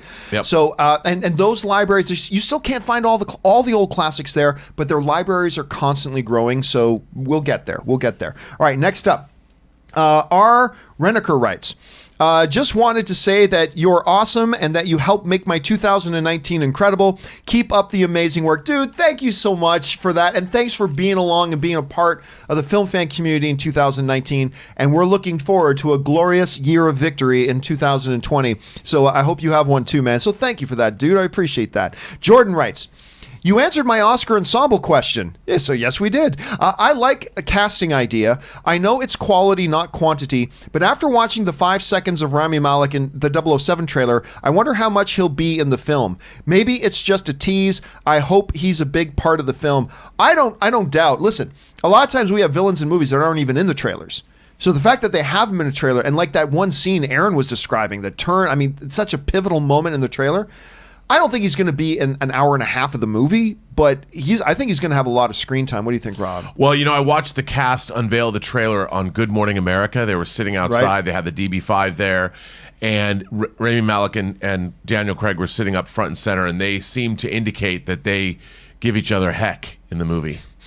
So, yeah. How much do you think we're going to see Rami? I think we're going to see Aaron? a lot of him in the movie. I think we're going to see a lot of him as well. When you have an Academy Award actor, you know, you want to see more of him. And I think Inspector, they made a mistake. We didn't see enough of Christoph Waltz doing stuff. And clearly we've seen Rami Malek. He's out in the snowy wastelands of Norway or wherever he is, whatever that beautiful lake is.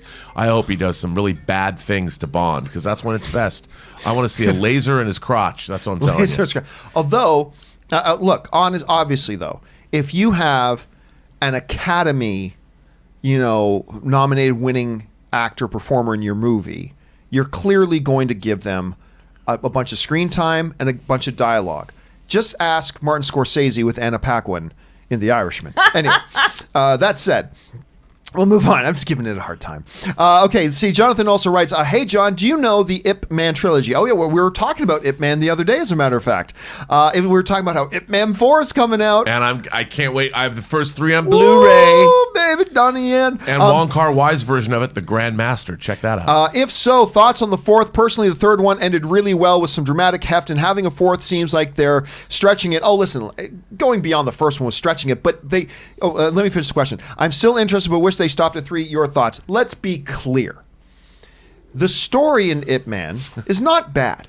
It's not bad.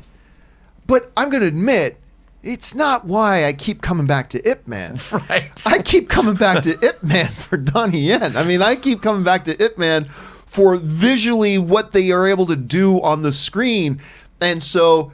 give me Ip Man 5, 6, 7, and 8. Just bring it on, Rob. What do you think? I'm with you. They're like the Rocky movies. I mean, the 4th one from the trailer looks a little like it's getting a little outlandish. Yes. You know, they're in San Francisco. Every film they've been getting a little bit more that way. And I'm in. I mean, it's what do you expect? It's like, look, people talk about the Rocky franchise. I loved Rocky 1 and 2, but when I finally got to Rocky 3 and you've got Clubber Lang and you've got Hulk Hogan, I still love the heck out of Rocky 3 a lot. Oh, yeah. What is your prediction for this fight? Pain. I mean, I loved it. Why I'm watching Rocky is because of what you get at the end of those movies, and I understand the pathos and the emotion from the first couple of Rocky films, but with Ip Man, I want to see fights.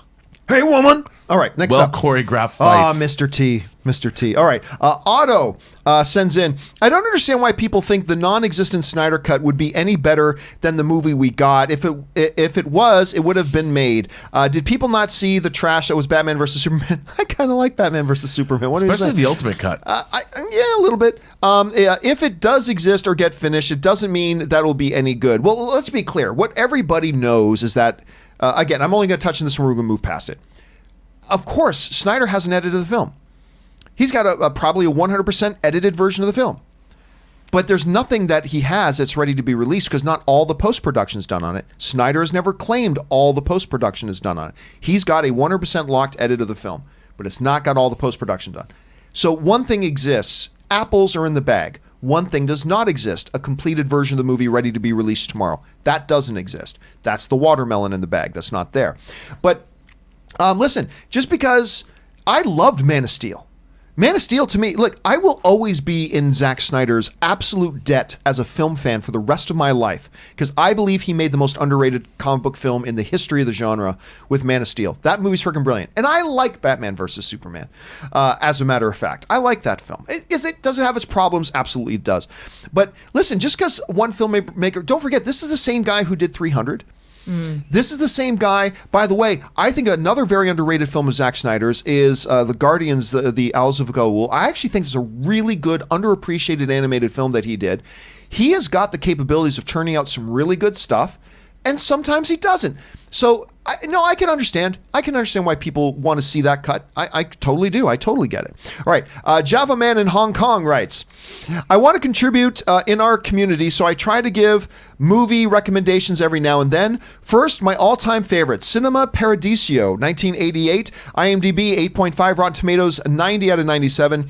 Number 1, Italian. Number 2, Love Letter for Cinema. 3, Enchanting Score by Encino. 4, 4, Coming of Age. 5, Beautiful Ending. I have heard much about Cinema Paradiso. I've never actually watched it myself, though, Rob. Let's have a screening. Dude, it's so good. It's one of the great movies about movies, and everything that was Java Man in Hong Kong said. All of that is true. All of that is true. To me, it's one of the great movies of all time. To be honest, I've always heard amazing things about it. I've never seen it either. Yeah, I've just never got Over or under, I own it on Blu-ray. Do you? Yeah. Over under, you own it on multiple mediums. I might have to borrow that from you sometime. Yeah.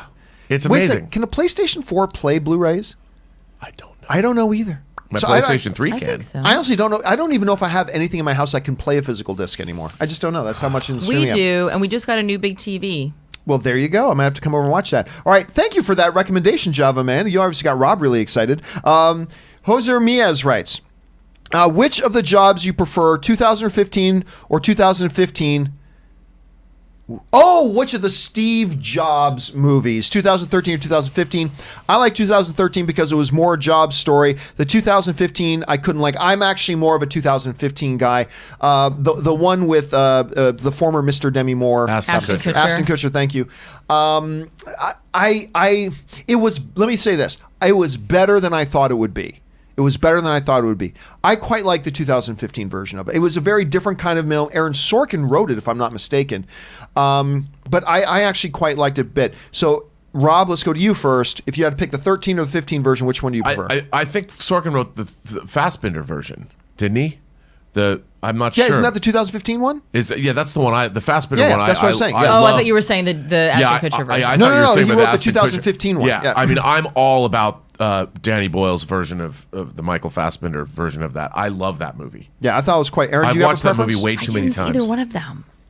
You're not missing a lot. Like, again, the Ashton Kutcher one, I was ready to just write it off. It's like, what an idiotic idea.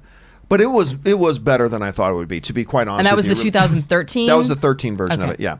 All right, let's see. Mr. TJ Lynn writes, I read the other day Tarantino stated The Irishman, Crawl, and Dr. Sleep are his top 3 films of 2019. Later that night, Scorsese stated his top 3 are Endgame, Captain Marvel, and Far From Home.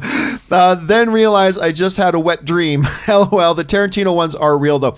Yeah, listen, 2 very underappreciated films on that list. Everybody's talking about The Irishman. Great. Crawl was everything that movie should have been. I so enjoyed that movie. Look, it's simple, not lowest, but lower common denominator kind of, but it was executed in such perfection for that kind of a movie. Super enjoyable. And as far as Dr. Sleep goes, that movie should have made bank. It's not a $1 billion film, not a $700 million. That movie flopped, and there is no excuse for it flopping. It was an excellent movie, so well made, so well done. It's just great. But Aaron, it does seem odd that that's Tarantino's top 3 of the year, but I don't know. What do you think? Yeah, it is really interesting, but I love how I mean, everybody knows that Quentin Tarantino is sort of the quintessential film buff, that he has made no secret about the fact that he borrows ideas and images from from the film greats, and he pays homage to them. And so I think it's wonderful that people are going, that people are paying attention, not just because he's a filmmaker, but because of the type of filmmaker that he is. And I like the fact that he's talking about these movies that are not going to be in everybody's top 10, certainly not everybody's top 5 list. I think it's great because he's showing like, hey, you may have just passed these movies over as like fluff, but these movies were really well done and well executed. And I like what you said, for what they are supposed to be. Not every film is supposed to be The Irishman. Rob? I have to tell you, I didn't see Crawl in the theater. I bought it sight unseen on Blu-ray. Man, what a great film. What a so enjoyable. An efficient movie. It gets right in there, goes to the jugular. And if you guys want to get a great disc, if you want to still buy physical media, the Crawl disc has great special features on how they made that movie, and I thought it was a feat of production. I loved Crawl. I think Dr. Sleep was much better than it's not getting its due, and I love The Irishman.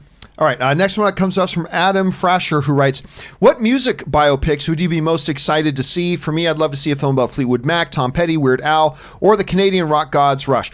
I've said this before on the show, musicians don't interest me that much. I simply don't think musicians are all that interesting. I'm much more inclined to see biopics about people who mattered. I mean, take that for what it's worth. But I'd be more interested in seeing, a biopic about a guy who cured some disease, or who helped feed an underdeveloped nation, or somebody who actually helped change the world. I'm not as interested. Now, that's not to say that I loved Bohemian Rhapsody. I really enjoyed that movie. So don't get me wrong. I'm not saying, but I don't know why half the biopics made have to be about musicians. I don't care. I mean, they put out some good ones and I enjoy them. That's wonderful. But I would much more be interested in people who actually mattered. But that's just me. Rob? What about Bono? I mean, well, see, the one thing he's done a lot of really good things for the world. So the one thing I would say is like somebody like a Bob Geldof or a Bono who actually, so these are musicians who actually I would love to see like Bob Geldof. I would love to see a biopic about that and how he brought together, what was the name of the festival again? Aid. Live Aid. Oh, Live Aid. About how he brought together Live Aid and actually did something. That I would find interesting. U2's global work, or Bono's global work about trying to bring treatments for AIDS victims in foreign countries and all the stuff that that I find interesting. And also the background of some of his songs, like, Sunday Bloody Sunday. Like he writes a lot about the Irish experience, and I would be really fascinated on that. I'd also love to see a biopic on the making of We Are the World as an '80s baby. That would be interesting. But I'm just sort of tired of like, okay, put on biopic. Okay, kid from somewhere has a lot of talent, starts to hit it big. Oh, they struggle with drugs and alcohol. Right, not every musician needs their own biopic. I just described every music biopic. Right. But they're all the same. I like watching. I stayed home one day and there's a multi-part documentary series about the Grateful Dead. I'm not even a particular Grateful Dead fan, but I love that documentary because not only do you deal with people and their relationships and the creation of art, but they're usually about history too. And when a lot of these bands were coming up, especially bands that started in the 60s. There's the tumultuous social situation that they dealt with and the struggles that was going on that were intertwined with their music in addition to their personal struggles. Like, I'd love to see a biopic about Miles Davis. If you haven't seen the Temptations Broadway show, Ain't Too Proud to Beg, it is phenomenal. I saw it when it was still touring, while it was still, quote, in development, where they do tours before they actually go to Broadway. And I was so blown away.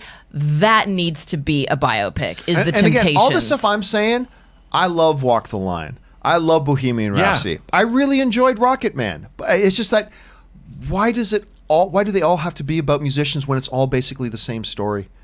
I mean, that little description I just gave, it does describe 60% of the biopics a musician made. Kid, great talent, starts to hit it big, starts to struggle with drugs and alcohol, then has a inspiring comeback or something. Okay, I just described all three movies I just talked about. But again, with Miles Davis and with the Temptations, like, when you're talking about, I don't think that please correct me if I'm wrong, but have we seen a really a good biopic about the Motown era, where it was not just the struggle of being a musician, but also coming up against how racism and with the social upheaval. Get On Up was a pretty good one. Yeah. But when they want to use that as the placeholder to tell a broader story, you'll have my attention then.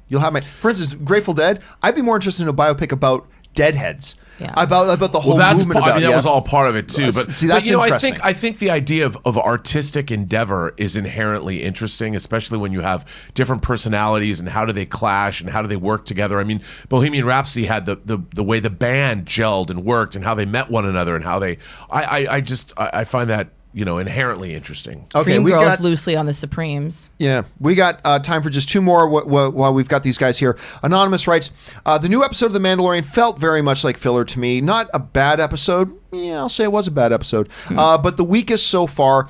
It also is the first episode not written by Favreau, which might have something to do with it. Filoni's writing and directing show promise. Not from this episode to me. I think episode 1, which was directed by Filoni, I think episode 1 showed some promise. Again, I thought there were some weaknesses to the direction in episode 1, but I also agree that I think there was promise there. This one, none. I saw no promise in this one. Again, I didn't even know this one was Filoni's until I got to the end credits. I'm like, oh, okay. But also, let's be clear, you brought up a good thing when you said, John Favreau is the showrunner of this. It's not like when we see, written by, Filoni, that he's the only person who had eyes on this script. Agreed. There's an entire writer's room where the story is broken, the story is developed, all the writers are pitching in ideas, and then the writer of that episode goes and writes the episode, and that's the original draft. But then that gets rewrites and notes and rewrites and notes, and ultimately it falls to the showrunner. And I've actually spoken to showrunners who have said there's barely 5 words of the original draft of this script written by the actual writer that are still in it. That's probably not the case here. Obviously, Dave Filoni had a lot more of his script that ended up in the final edit. But the showrunner, there's a lot of eyes on these scripts, so let's not put all the onus on him for the episode. Like, there were a lot of people that were involved in this script actually going into production, and just because it was written by him does not mean that he takes the onus for what is on the page. But now you got to remember too about Dave Filoni is that while John Favreau is kind of the guy B is Dave Filoni on this. So like when John Favreau came to Kathleen Kennedy and pitched this idea, the very first thing she did was she paired him with Dave Filoni. She goes, I want you to work with Dave Filoni. I love your idea, John Favreau. So Dave Filoni is running the writer's room? He's, at least if he is not, he is the second in command. He's the second in command of this whole thing. He's probably running the writer's room. Might be, but John Favreau wrote the series himself. Then I don't know. So I don't know, but I mean, but there's just a lot of eyes and a lot of people are responsible for what we see. It's not just like, I wrote the show and nobody else had any input into it. I'm just surprised that this level of sophistication is not as high as, say, the latter seasons of Clone Wars. There was a lot of really interesting stuff as far as the Star Wars universe was concerned in the Clone Wars series that I'm not seeing a lot of in this show, and I find it baffling, actually. All right, next up here. Last one that we'll have with you guys here. Anonymous writes, Scorsese's The Irishman is so powerful and moving despite being a crime drama. I think crime dramas inherently can be very powerful and moving. Anyway, didn't mind the length. That song, In the Still of the Night, watched it 3 times already. It is, as of now, my best film of the year. And listen, I will legitimately complain about the runtime. I didn't think it needed to be as long. That notwithstanding, Irishman is brilliant. It's a powerful movie. The performances are stupid good. I thoroughly enjoyed it. Again, the runtime notwithstanding, but I thought it was a great, great movie. So I can see why a number of people and why it just won the National Board of Review Best Film of the Year. Last year, the film that won the Best Picture at the National Board of Review went on to win Best Picture at the Academy Awards. That doesn't mean it's a lock, but you're going to see The Irishman get nominated for Best Picture. That's just going to happen. But, I said that was the last one, but there's a Marvelous Mrs. Maisel question here, so I know Rob would love to be in on this. Ooh, yeah. Tristan Larison writes, The Marvelous Mrs. Maisel is the best show on TV. So many one-shot takes and genius dialogue through and through. The costumes and choreography, all amazing. Amy Sherman Palladino writes the scripts twice as long as typical hour-long episodes of TV. And again, guys, I still remember I was in Canada, visiting Canada over Christmas. Season 1 of Marvelous Mrs. Maisel had just come out recently. Ann and I were just kind of tucked in for the evening at the ranch, and Ann put that on while I was doing something with my dad. And then when I came back to the room, Ann said, I had to stop this show because you need to watch it from the beginning with me. I'm like, okay. Marvelous Mrs. Maisel. I'm like, all right. Clearly does not look like it's a show that's directed at me. We watched the whole first season in about 2 or 3 days at the ranch. Wow. Could not believe how I love, this is one of the reasons I'm a Kevin Smith fan. I love good, quick, punchy writing. And the breakneck pace that the actual dialogue and everything that goes on in this thing is so perfectly suited to the show. Guys, seriously, have you not gotten on to The Marvelous Mrs. Maisel? Because I know, I get it. It doesn't look like it's a show for you. I totally get it. It doesn't. It doesn't look like it's for me. It's awesome. Aaron, have I ever asked if you've ever watched it? I haven't. It's on my list. I just started watching The Crown last night, but Marvelous Mrs. Maisel is one that I'm going to have to double up and watch. Not only because I've heard so many amazing things about it, and the lead actress has won the Emmy multiple times, but also because my very good friend and my Astronaut Wives Club co-star Joel Johnstone is part of it. And I did a movie about 10 years ago with the now late actor from the show, Brian Tarantino, who, when I told him that I was moving to 10th and 47, said, back in the 70s, we got the best heroin on that corner. May he rest in peace. We got the best heroin in that corner. Rob, I know you're a big fan of Marvelous Mrs. Maisel. Look, I can't stress enough that the people that watch this show, you might think the show is out of your wheelhouse, that it's not, something you might be interested in. It's one of the best produced shows on television. It is unbelievably well written. It is unbelievably well acted. And it is a period piece. It starts out in, I think, 1958, 59. We move into the 60s in this season. It is such a wonderful example of storytelling on television. And there's nothing about it that I don't love. And I can't wait to see this 3rd season that dropped today. And guys, that will wrap it up for Rob and Aaron today. These guys have things they need to go do with the rest of their day. So Rob, first of all, thank you so much for being here. We will see you again, of course, on Monday. But in the meantime, where can people follow you and your adventures online? You can follow me on Twitter at Burnett RM. Find me on Instagram under my name, Robert Meyer Burnett, or join me on my own YouTube show, Robservations, later today on the Burnett Work on YouTube. And of course, also being here is Aaron Cummings and Joey. And Joey Bishop. Where can people find you guys? You can find me, and probably some pictures of Joey as well, on Instagram and Twitter at Aaron L. Cummings. And did I ever show you Joey's demo reel? You have never shown me Joey's demo reel, no. Okay, well, I made a demo reel for Joey when I was trying to get her cast in the next episode of Dynasty. Sadly, they cast some bitch French bulldog that could not act. She was very unprofessional. And Joey did not get the part, but Joey is for hire for anybody who, Look at Joey. Look how unbelievably cute Joey is. Oh, I love Yes. Joey.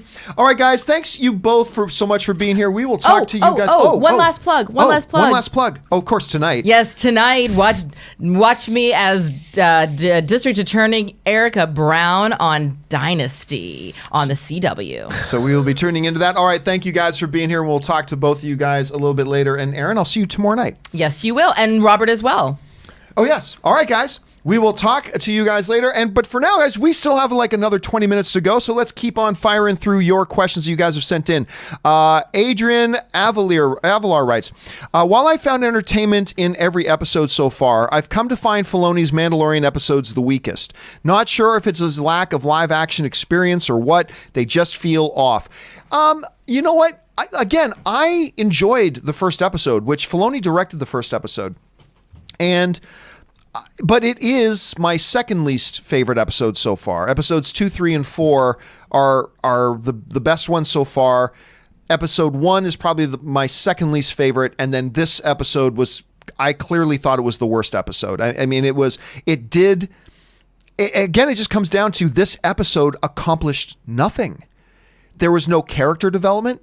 There was no evolution of the relationships. There was nothing new introduced. This is the part that gets me. Oh, and one of my cameras just went out, so I'll have to go over to another camera here. Give me a second, guys. It was literally an issue of you can skip this episode in its entirety. You can completely skip this episode. You don't need to watch this episode.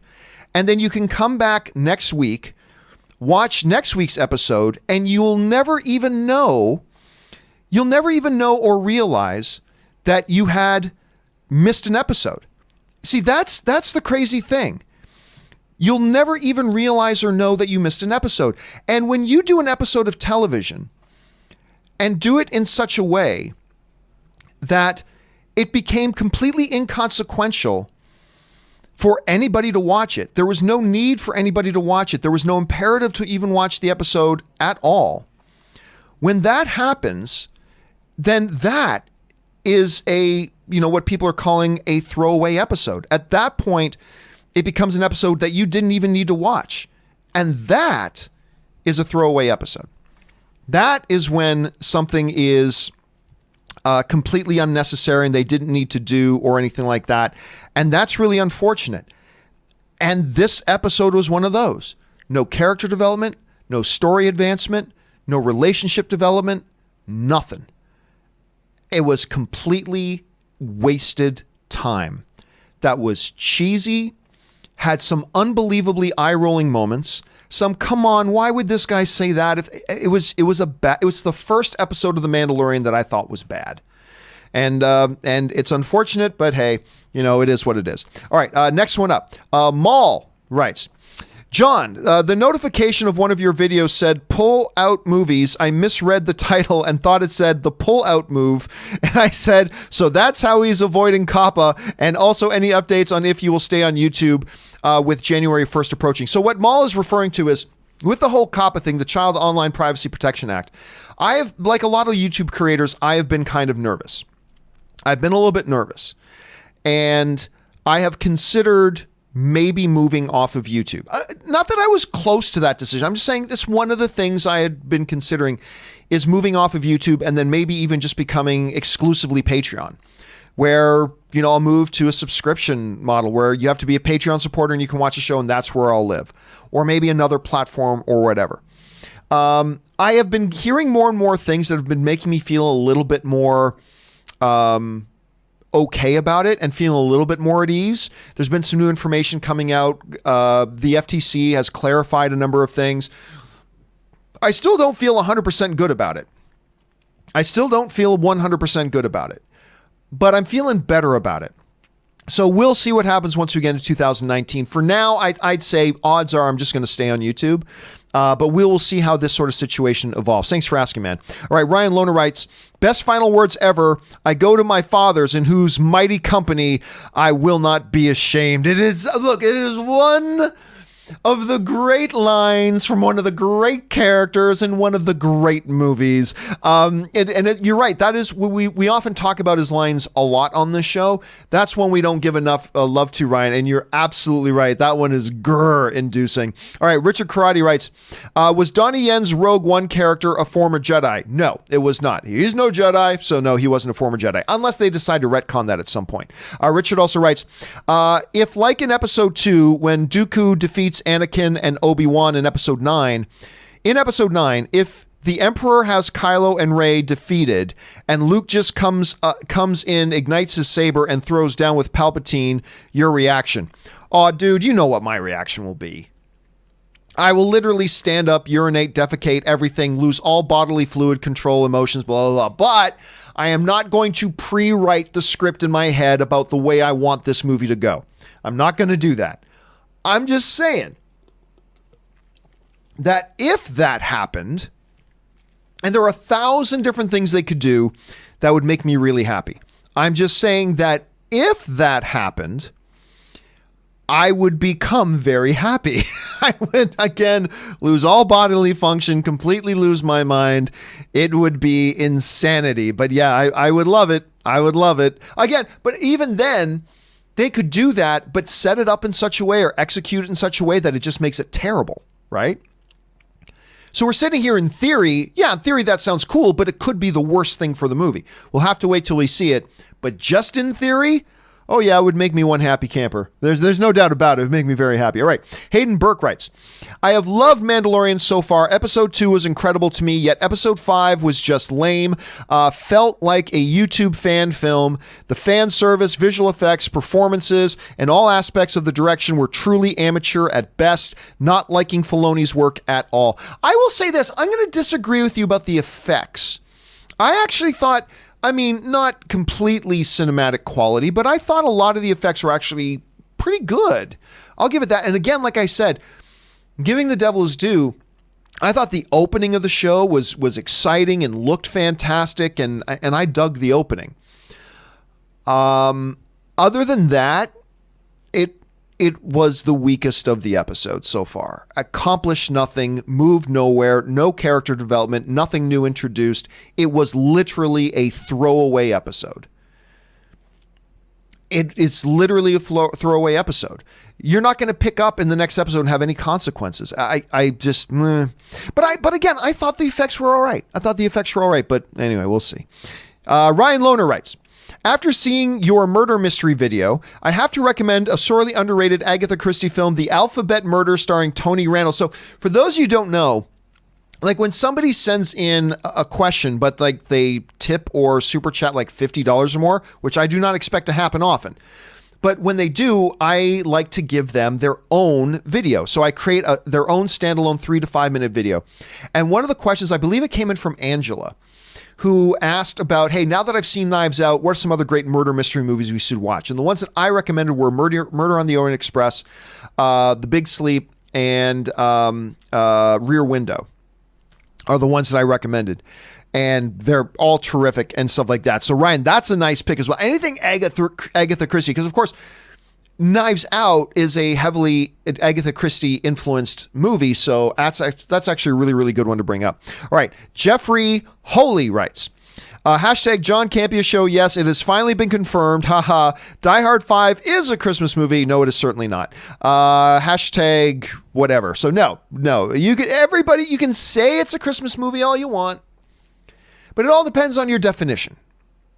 If your definition is a movie whose activities take place at Christmas time equals a Christmas movie, then I can see why you would then say that Die Hard is a Christmas movie, because it does take place during Christmas, surrounding a Christmas party.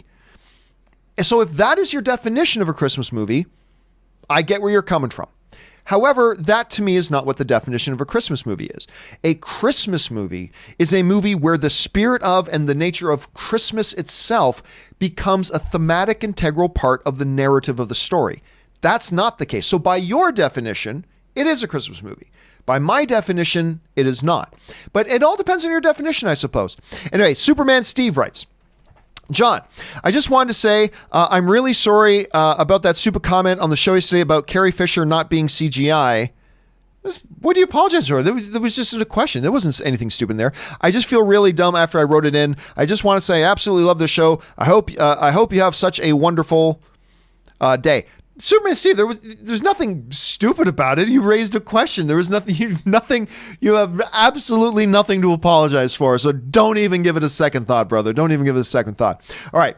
Next up, Fabian Vegas writes, just started reading the Darth Bane books. Never really delved into Legends before. It's pretty great so far. Thoughts on the books? I like the Bane. They're not. I'll be honest. They're not my favorites. Like, I think Harloff really likes those ones. The stories involving Bane are not my favorite, to be safe, but they're good. I'm actually not a big fan of most of the Expanded Universe Legends books. There are few gold standard ones. And I actually stand differently than a lot of my Star Wars loving friends about that, who really do love and embrace the Expanded Universe, the Legends material. I am unfortunately not one of them, really, generally speaking. But I'm glad you're liking them. I'm glad you are. I know Harloff would love hearing that. All right. A fan of Peanuts writes, just watched Mandalorian Season 5. Might be my favorite so far. So much to talk about later. And that opening shot. Are you and Ann doing a Mandalorian chat later tonight? You know what? We were planning on it. And I'm glad you like it, fan of Peanuts. I'm glad you enjoyed it. That's awesome. If you watched it and it gave you joy and you liked watching it, that's awesome. I don't think I'm going to do a spoiler discussion of it tonight, because I don't feel the need to just do a 45-minute show where I'm just shitting on it. And honestly, that's all I would be doing, is shitting on it. I agree. The opening shot was great, but after the opening shot, all I would then do for the next 45 minutes and shit on it is so... Yeah, I honestly, I think I'm going to cancel our Mandalorian spoiler discussion later, because I don't see the point. Like, I've made it very clear. I did not like this episode. I thought it was the worst of the season so far. I'm glad you loved it. That's great. But yeah, if I were to do another 45-minute video later tonight, all it would be is 45 minutes of me shitting on it. And it's like, what's the point of that, you know? So, yeah, so probably not. But I'm glad you liked it, fan of Peanuts. That's the important thing. All right, Blake writes, Chapter 5 was the first Mandalorian episode I think that could be qualified as filler.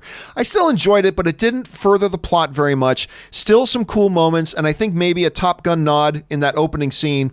Hit the brakes, he'll fly right by. Oh, I agree. I thought that too, and I thought it was great. As much as I dislike this episode, that moment was great. I really did enjoy that opening. And you're right, listen. Filler is when you're not doing anything for the furthering of the narrative in the story. Episode 4 had tons of evolution and development. Tons of it. It was not a filler by any stretch of the imagination. So much was accomplished in it. Nothing was accomplished in this episode, and so I'm with you on that. But that opening, give it its due, man. I really did like the opening quite a bit. All right, Colby Harris writes, do you believe the rumor that Tom Holland helped save Spider-Man? No, I do not. I think that's all PR. He was on Jimmy Kimmel, and he is still saying that he had a hand in it. Of course, because that's the great PR story. It's the great... I don't believe it. No, I don't believe it any more than Ben Affleck saying, I'm still Batman. I don't believe it. I think it's a wonderful PR story that everybody loves hearing. But listen, I'm not... and he was drunk, have a great weekend. I'm not going to try to convince anybody else that this is all PR spin. I'm not going to try to convince anybody else of that. And I'm not mounting some campaign again. Not at all. But if you're going to ask me directly, do I buy it? No, I don't buy it. No, it's ridiculous. It's ridiculous. So no, I don't buy it. Do I believe he actually made calls? And do I believe he tried to add his voice? Absolutely, I believe he did. But that was any sort of a consideration and it really happening? No, that's all PR. Weaving a great PR story from Bob Iger all the way down. That's what I think, but I'm not going to try to convince anybody else of it. If you believe otherwise, you may be right, and I may be wrong. But if you're going to ask me what I think, that's what I think. And I love Tom Holland, by the way. All right, anyway, Jonathan writes, or Johan writes, or Jonah, I should say, writes, I think Willem Dafoe is an underrated actor. No, he's not. Everybody knows how great Willem Dafoe is. I think sometimes we take for granted how great we know he is, but underrated, I don't think so. Do you agree? Also, the guy has barely aged in the last 20 years. It's true. He looks almost identical today the way he did the other day. Again, no, I don't believe he's underrated at all because I think we all know he's amazing. Sometimes we take for granted that we all just assume he's going to be brilliant and everything. But the very fact that we have that pre-existing assumption kind of speaks against the idea that he's underrated. I don't know anybody personally that thinks, Willem Dafoe, yeah, he's an okay actor. I don't know anybody that thinks that. I'm sure there are some people out there that do, but personally, I don't know anybody that thinks that, just myself. So I would say, no, I don't think he's underrated. I think everybody knows just how good this guy is. Anyway, David Michael writes, while shopping online, I found a shirt that said, "It's not Christmas until Hans Gruber falls from the Nakatomi Plaza."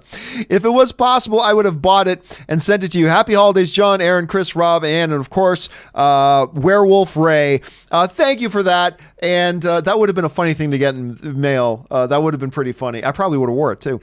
Thank you for saying that in, man. And happy holidays to you as well, my friend. All right.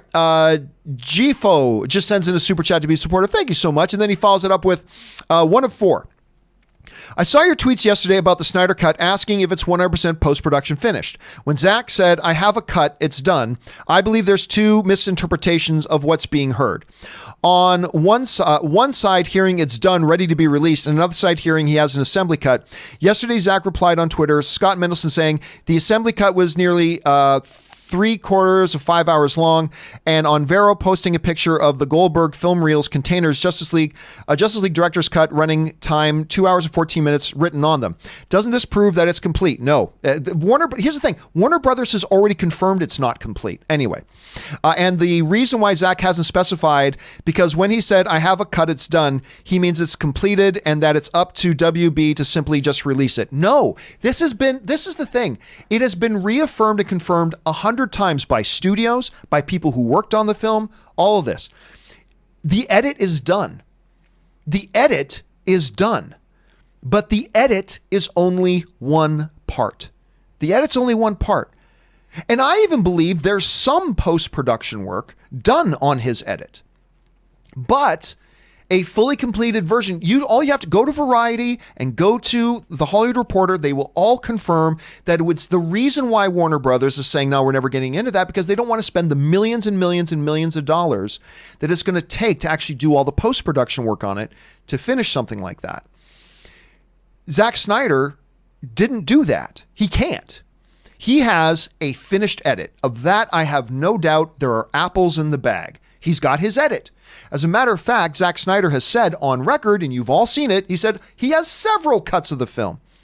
He does not have, because he didn't spend $20 million of his own money on something he doesn't own. He doesn't own Justice League. He doesn't own that movie. That all belongs to Warner Brothers. And the reason Zack Snyder has never said, yes, I have a completed film with all the post-production done. The reason he hasn't said that is because Zack Snyder's not a liar. Because that doesn't exist. So you can take a picture of a reel, say, here's my edit. That's great. But that's just the edit. Kyle Newman brought up a great point the other day. He goes, they barely got the post-production on the theatrical version done in time. Barely. And that was the theatrical version. They didn't then go back and spend tens of millions of dollars more to finish up a version that was never going to be on the big screen. They never did that. Warner Brothers never did that, and Zack Snyder didn't do it either. So no, it doesn't exist. An edit of the film exists. A completed film with all the post-production, ADR, color correction, CGI, Foley, the whole bit, all of that completed and paid for? Nope. And Zack Snyder has never said it does. It's just a lot of wishful thinking on people's part. And I've invited Zack Snyder to come out and say, look, Zack can clear this all up very easily. All Zack Snyder has to say is, we have a 100% post-production finished, ready to be released version of the film. That's all he's got to do. That's all he's got to say. And that would end the debate. And I would love to see it. If it exists, I would love to see it. There's a reason he hasn't said that, because that doesn't exist. It doesn't exist.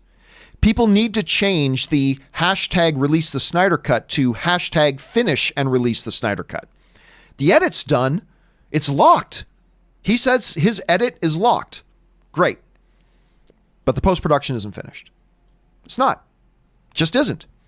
And Snyder has never said it does. If he said it does, that changes everything. If Zack Snyder just comes out and says, post-production, 100% done, this picture is ready to be released. then that ends the debate. It ends the debate. So why hasn't he said it? Because it's not true. And Zack Snyder's not a liar. Zack Snyder has never said anything that isn't true. He's got an edit. It's locked. Here it is. Here's my Snyder edit. Great. He's got an edit. But despite the fact that people have said, hey, do you have 100% post-production ready to be released tomorrow version of the film? He's never answered that. And the reason is because it doesn't exist. That's all he'd have to say. Why do you think he hasn't said that? He knows this. Like, seriously, why do you think Zack Snyder hasn't said, we have a totally post-production finished film ready to be released? Why hasn't he said that? Because he's not a liar. And that doesn't exist. He's got his locked edit of the film, but the post-production is not done unless he says so. And if Zack Snyder wants to come out and say that, great. It ends this whole pointless discussion. But he hasn't said it. He's never said it. And he never will. Because that's not what exists. It's just that simple. And if he does, awesome. Ends the debate, ends the discussion. By the way, the only reason I'm sitting here telling you this is because I'm just going off of what Zack Snyder has said.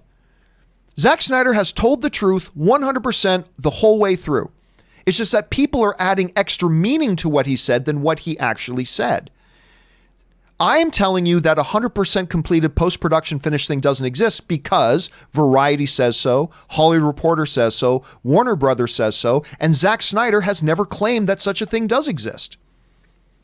So until Snyder says that that's what exists, then I'm going to continue to take him at his word that such a thing doesn't exist yet. A finished locked edit is done, but not post-production. Anyway, so there's that. Unless, hey, point to me a place where Zack Snyder says all the post-production is completely finished and this film is ready to be released.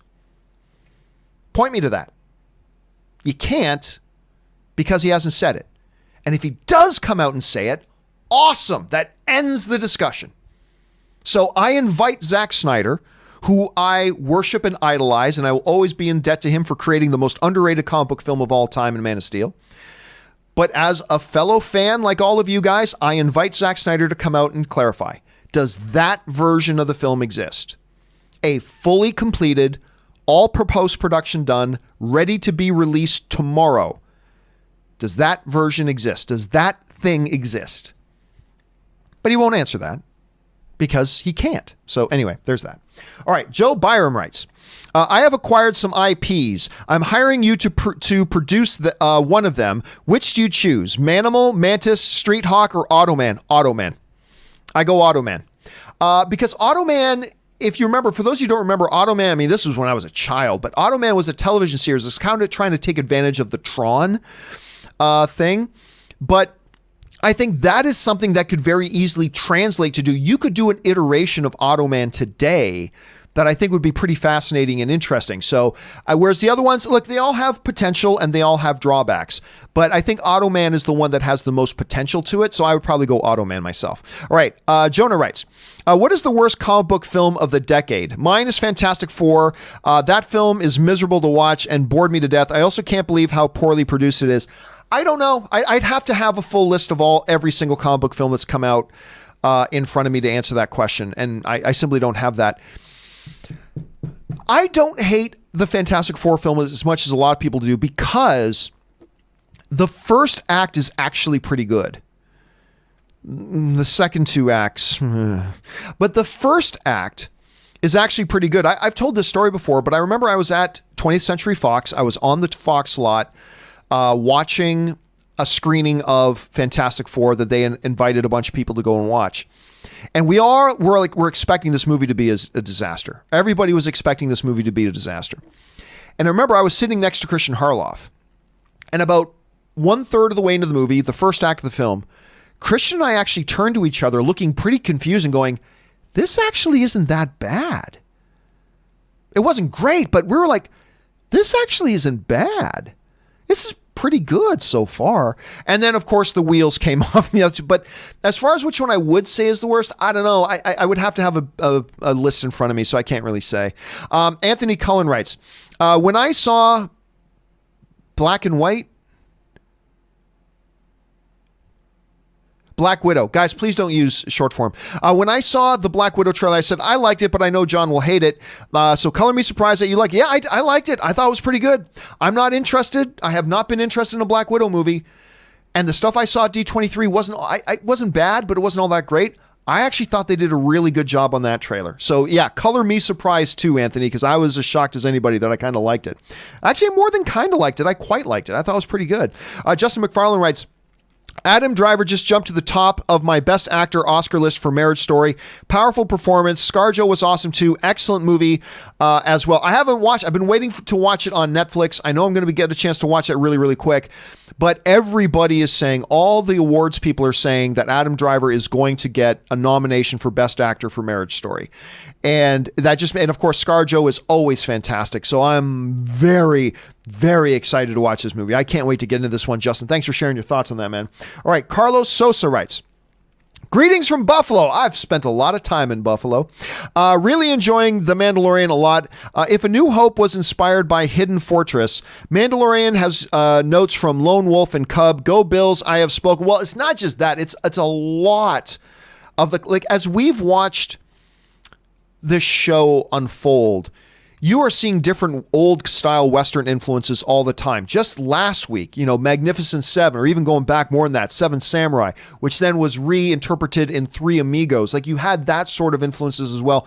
But as you've gone through the whole series, John Favreau's just done such a good job of really instilling into us all the time that this is a Western, my friends. This is a Western, and he's done just a great job of it. Until this episode, at any rate. All right. I think I missed a question here. I missed one from Carlos Sosa, who writes, where are we? Yes. Hey, John, have you seen the new Rise of Skywalker vintage collection hot toys, including Poe's X-Wing, which is on my Christmas? I have not. It's too bad Robert isn't here, because I know he would have something to say about that. But no, I have not seen the Rise of Skywalker vintage collection hot toy. Nope. But now I know what I'm going to do as soon as the show's done. I'm going to go and look for that as well. Okay. Let's see. Next up, Rcast6 writes, I recently watched Guy Ritchie's King Arthur, such an underrated movie, and Charlie Hunnam is such an underrated actor. I like Guy Ritchie's King Arthur. I like that movie. I thought it was fun, breakneck pace. I thought it was really enjoyable. And people hated it. And it flopped hard at the box office. It flopped very, very hard at the box office, which is unfortunate, because I thought it was very good. Now, Charlie Hunnam is still an actor who is on the fence with me. I loved him in Sons of Anarchy, absolutely, but I've seen him in a few other things, and I still don't know how I feel about him as an actor overall. But I enjoyed his performance in King Arthur, and obviously I loved him in Sons of Anarchy. But damn it, I enjoyed Guy Ritchie's King Arthur. I really did, but I know a lot of people hate it, so that's fine. All right, AJ writes, no spoilers. Mandalorian episode 5 was an okay episode, but the last 30 seconds and the tease of a certain character coming back, listen to his footsteps, has me really excited for the future. Wouldn't surprise me if the episode exists just to set up his return. If so, that is very terrible filmmaking. If you had to waste an entire 35-minute episode just to set up a 5-second clip, then that's terrible filmmaking. That's terrible television show making. It's terrible. It should have been wrapped in a package that was still a good standalone, on its own episode of TV, and I was just really, really disappointed with it. But let's see where they go. We got 3 episodes left. 3 episodes left. So let's see if they rebound from this one and move forward. So yeah, let's just keep our fingers crossed, man. All right, Ben Rayner writes, hey, John, Robin, Aaron, and Joey. I watched Mandalorian. I see your issues, but I really enjoyed it. I have to say, after 4 episodes and places, it was nice for me to go back to something familiar. It was a filler, but to me, it was solid. Hey, that's the important thing, Ben. As long as you watched it and you enjoyed it, that's the key. And listen, there's somebody else wrote in earlier today that they really quite enjoyed it too. And that's the important thing. And if you liked it, that's key. That's awesome. I wish I did. Because you guys know I'm on the Mandalorian train. I've been on the Mandalorian train. I've been loving this show, but this episode to me, it wasn't just that it was the least favorite. I thought it was really quite bad. And I don't like feeling that way, but I'm glad you enjoyed it, and that's good. All right, Tinnis Flato Mendoza sends in a really large super chat. Thank you, Tinnis Flato. He writes, hey, movie fans, in your opinion, is the Jedi prophecy come true with Anakin falling to the dark side and shuts down the Jedi, or when he kills, at least we thought, the Emperor, ending the Emperor's reign? Have a great weekend. My interpretation has always been very clear. He brought balance to the Force. Like, the prophecy applies to Anakin. But the Jedi misinterpreted that the prophecy was going to be fulfilled right now. The prophecy wasn't fulfilled until decades later, as the Emperor cast darkness over the galaxy and Anakin brought balance back to the Force. And he did it. The prophecy, though, never said that a chosen one will come up and bring balance back to the Force, and then forever balance will be to the Force forever, never again having any problems. No, that's not what the prophecy said. He said, chosen one will come and bring balance to the Force. And Anakin did it. Vader did it.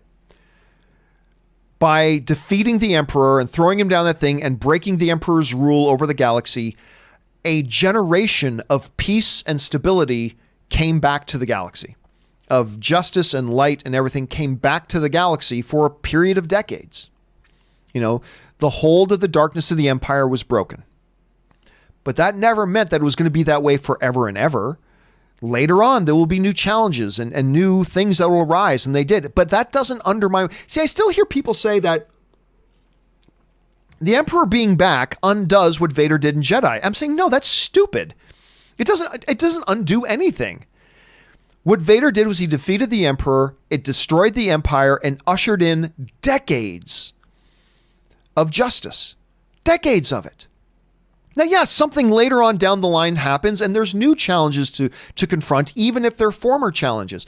But it doesn't undo 1 minute or 1 second or one smallest detail of what Vader did when he threw down the Emperor and unseated the Emperor and destroyed the Empire. It doesn't undo any of that. Just because it wasn't forever and ever amen, he still ushered in a new period of peace and reestablished it. That opened the door for reestablishment of the New Republic and all that kind of stuff. But it was never going to be great forever. So anyway, that's just kind of my thought on that. All right.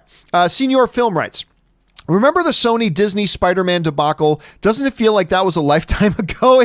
It does feel like, it almost feels like, was that even this year? And listen, remember, we got to keep this in mind, Senior Film, that the debacle is still not done, right? We know they got 2 films on the books that they're going to do.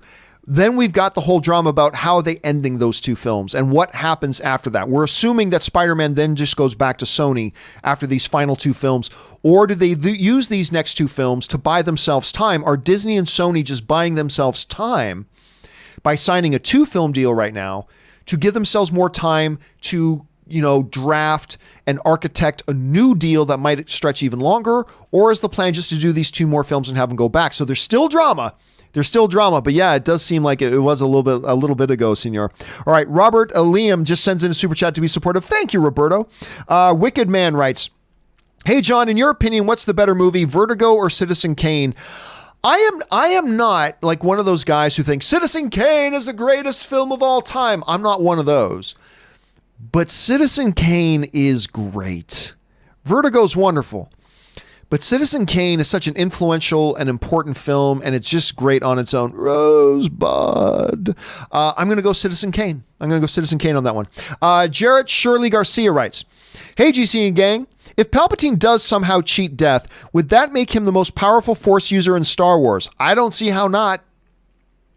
Yeah, if he's reached that level, then yes. I will say he is the most powerful Force user in Star Wars. Unless Luke has got something up his sleeve. Because we never really... Well, listen. We saw Luke do something we never saw anybody else do. Right? With the Force projection across the galaxy and all that. I mean, that was a display of power unlike we've ever seen in Star Wars. I'll say that display of power is the greatest display of power we've ever seen a Force user use in a Star Wars movie. There's never been a more powerful display of Force ability than Luke projecting himself, something they said that even doing it across a short distance for a short amount of time would kill a Jedi. He did it at a huge, vast distance for a prolonged period of time, blah, blah. It was the single greatest exhibition of force power ever in a Star Wars movie. Could coming back from the dead do that? But again, we don't know that the Emperor's coming back from the dead because Darth Maul was cut in half and then thrown down a big pit and he survived. So Darth Sidious, he was thrown down a pit without being cut in half. Why can't we assume somehow he survived and got off the Death Star before it blew up? I don't know. Maybe he's back from the dead. Maybe he never died in the first place. We're going to find out shortly, though. We're going to find out shortly. Okay. Wicked Man writes, who do you think gets the win, Max Holloway or Alexander? Oh, Alexander. I actually really do. I think for the first time ever, Max Holloway showed a little bit that he was not invincible when he lost that last fight.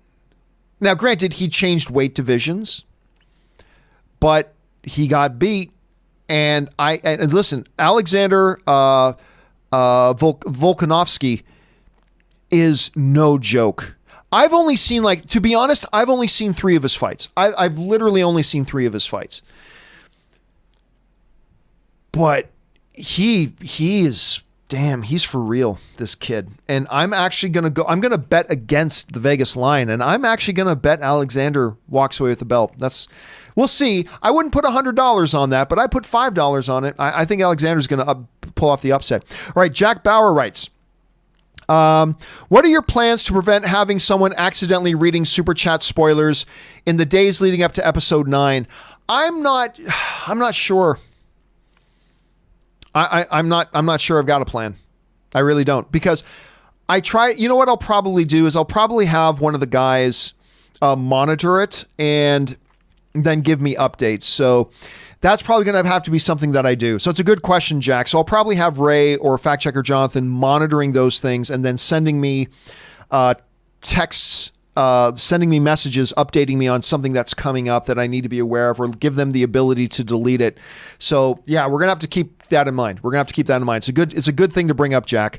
Anonymous sends in a $50 tip. So Anonymous, I'm going to be giving this question of yours its own 3 to 5 minute video, but I'll adjust it quickly here.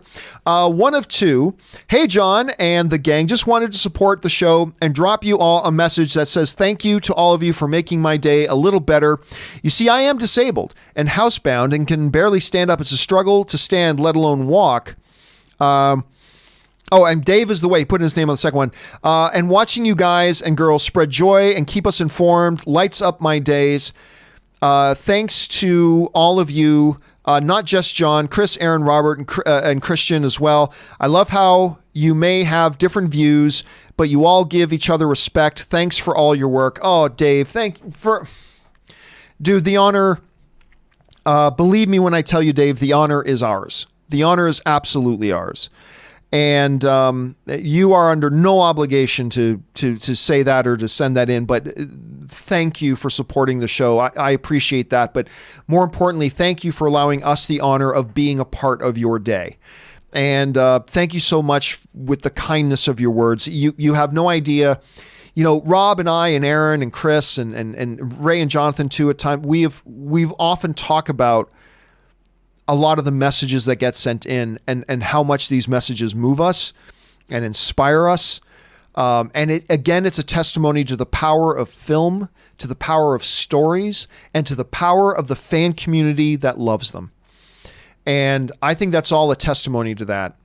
So we are so grateful that you, Dave, are part of that community, and that you would be so thoughtful as to send in such kind words like that and support the channel as well on that level. So from myself, from all the team here, and I'm sure I get to speak on behalf of a lot of the rest of you guys, the fan community. Thank you, Dave, for being a part of it. The honor is ours. So thanks for that, man. Thank you. All right. Stubble McShave writes, I rewatched the Austin Powers movies. I love the scene from Goldmember where he's imitating a pissing statue. I'd love to see Austin Powers and Dr. Evil return. Do you think we'll get an Austin Powers 4 anytime soon? Listen, I have been dying for an Austin Powers 4. Hell, just for Mike Myers to make a triumphant return. I've been dying to see Mike Myers make triumphant return, particularly as this. And I think the world wants more Dr. Evil. I think the world wants more Austin Powers. The world wants more Dr. Evil. And you know what? I think before it's all said and done, I think we will get an Austin Powers 4. Anytime soon? I don't know. Like within the next 2 years, I doubt it. But man, I'd be down for it. Oh God, Stubble, I'd be down for it. I'd love to see a return. I really, really would. I still think my favorite moment in Goldmember is like, there are two things I cannot stand. Number one, those who are intolerant of other people's cultures. And number two, the Dutch. Just one of the greatest moments in film history as far as I'm concerned. So I hope we see one soon. All right, Roberto Lima writes, hey guys, greetings and salutations from Brazil. You guys got that Comic-Con coming up.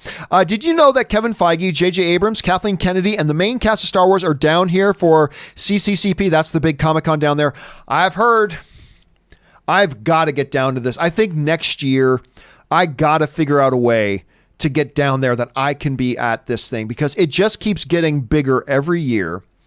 And I keep seeing pictures of all the partying going on and the celebrations going on. And I just keep thinking to myself, I got to be a part of this.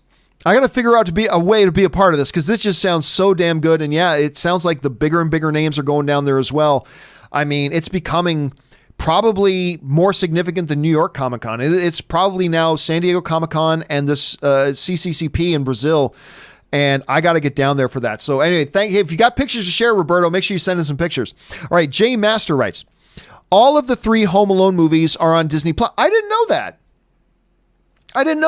That is interesting to know. I mean, I guess we shouldn't be surprised, because Disney Plus has a big library. They just took over a lot of libraries, and that shouldn't be surprising, I guess, but I didn't realize that.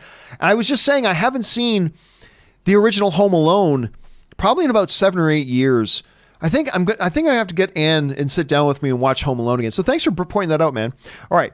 Wicked Man writes, where are we at?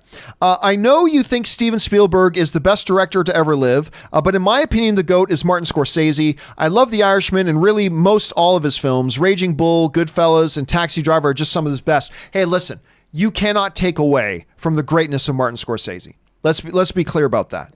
You cannot take away or diminish from the greatness of Martin Scorsese. What I will say, though, is that what puts Steven Spielberg above a Scorsese or a Coppola or a whoever else is that as you look at Scorsese's filmography, it is filled with genius, but also mostly the same vein of films. You know what I mean?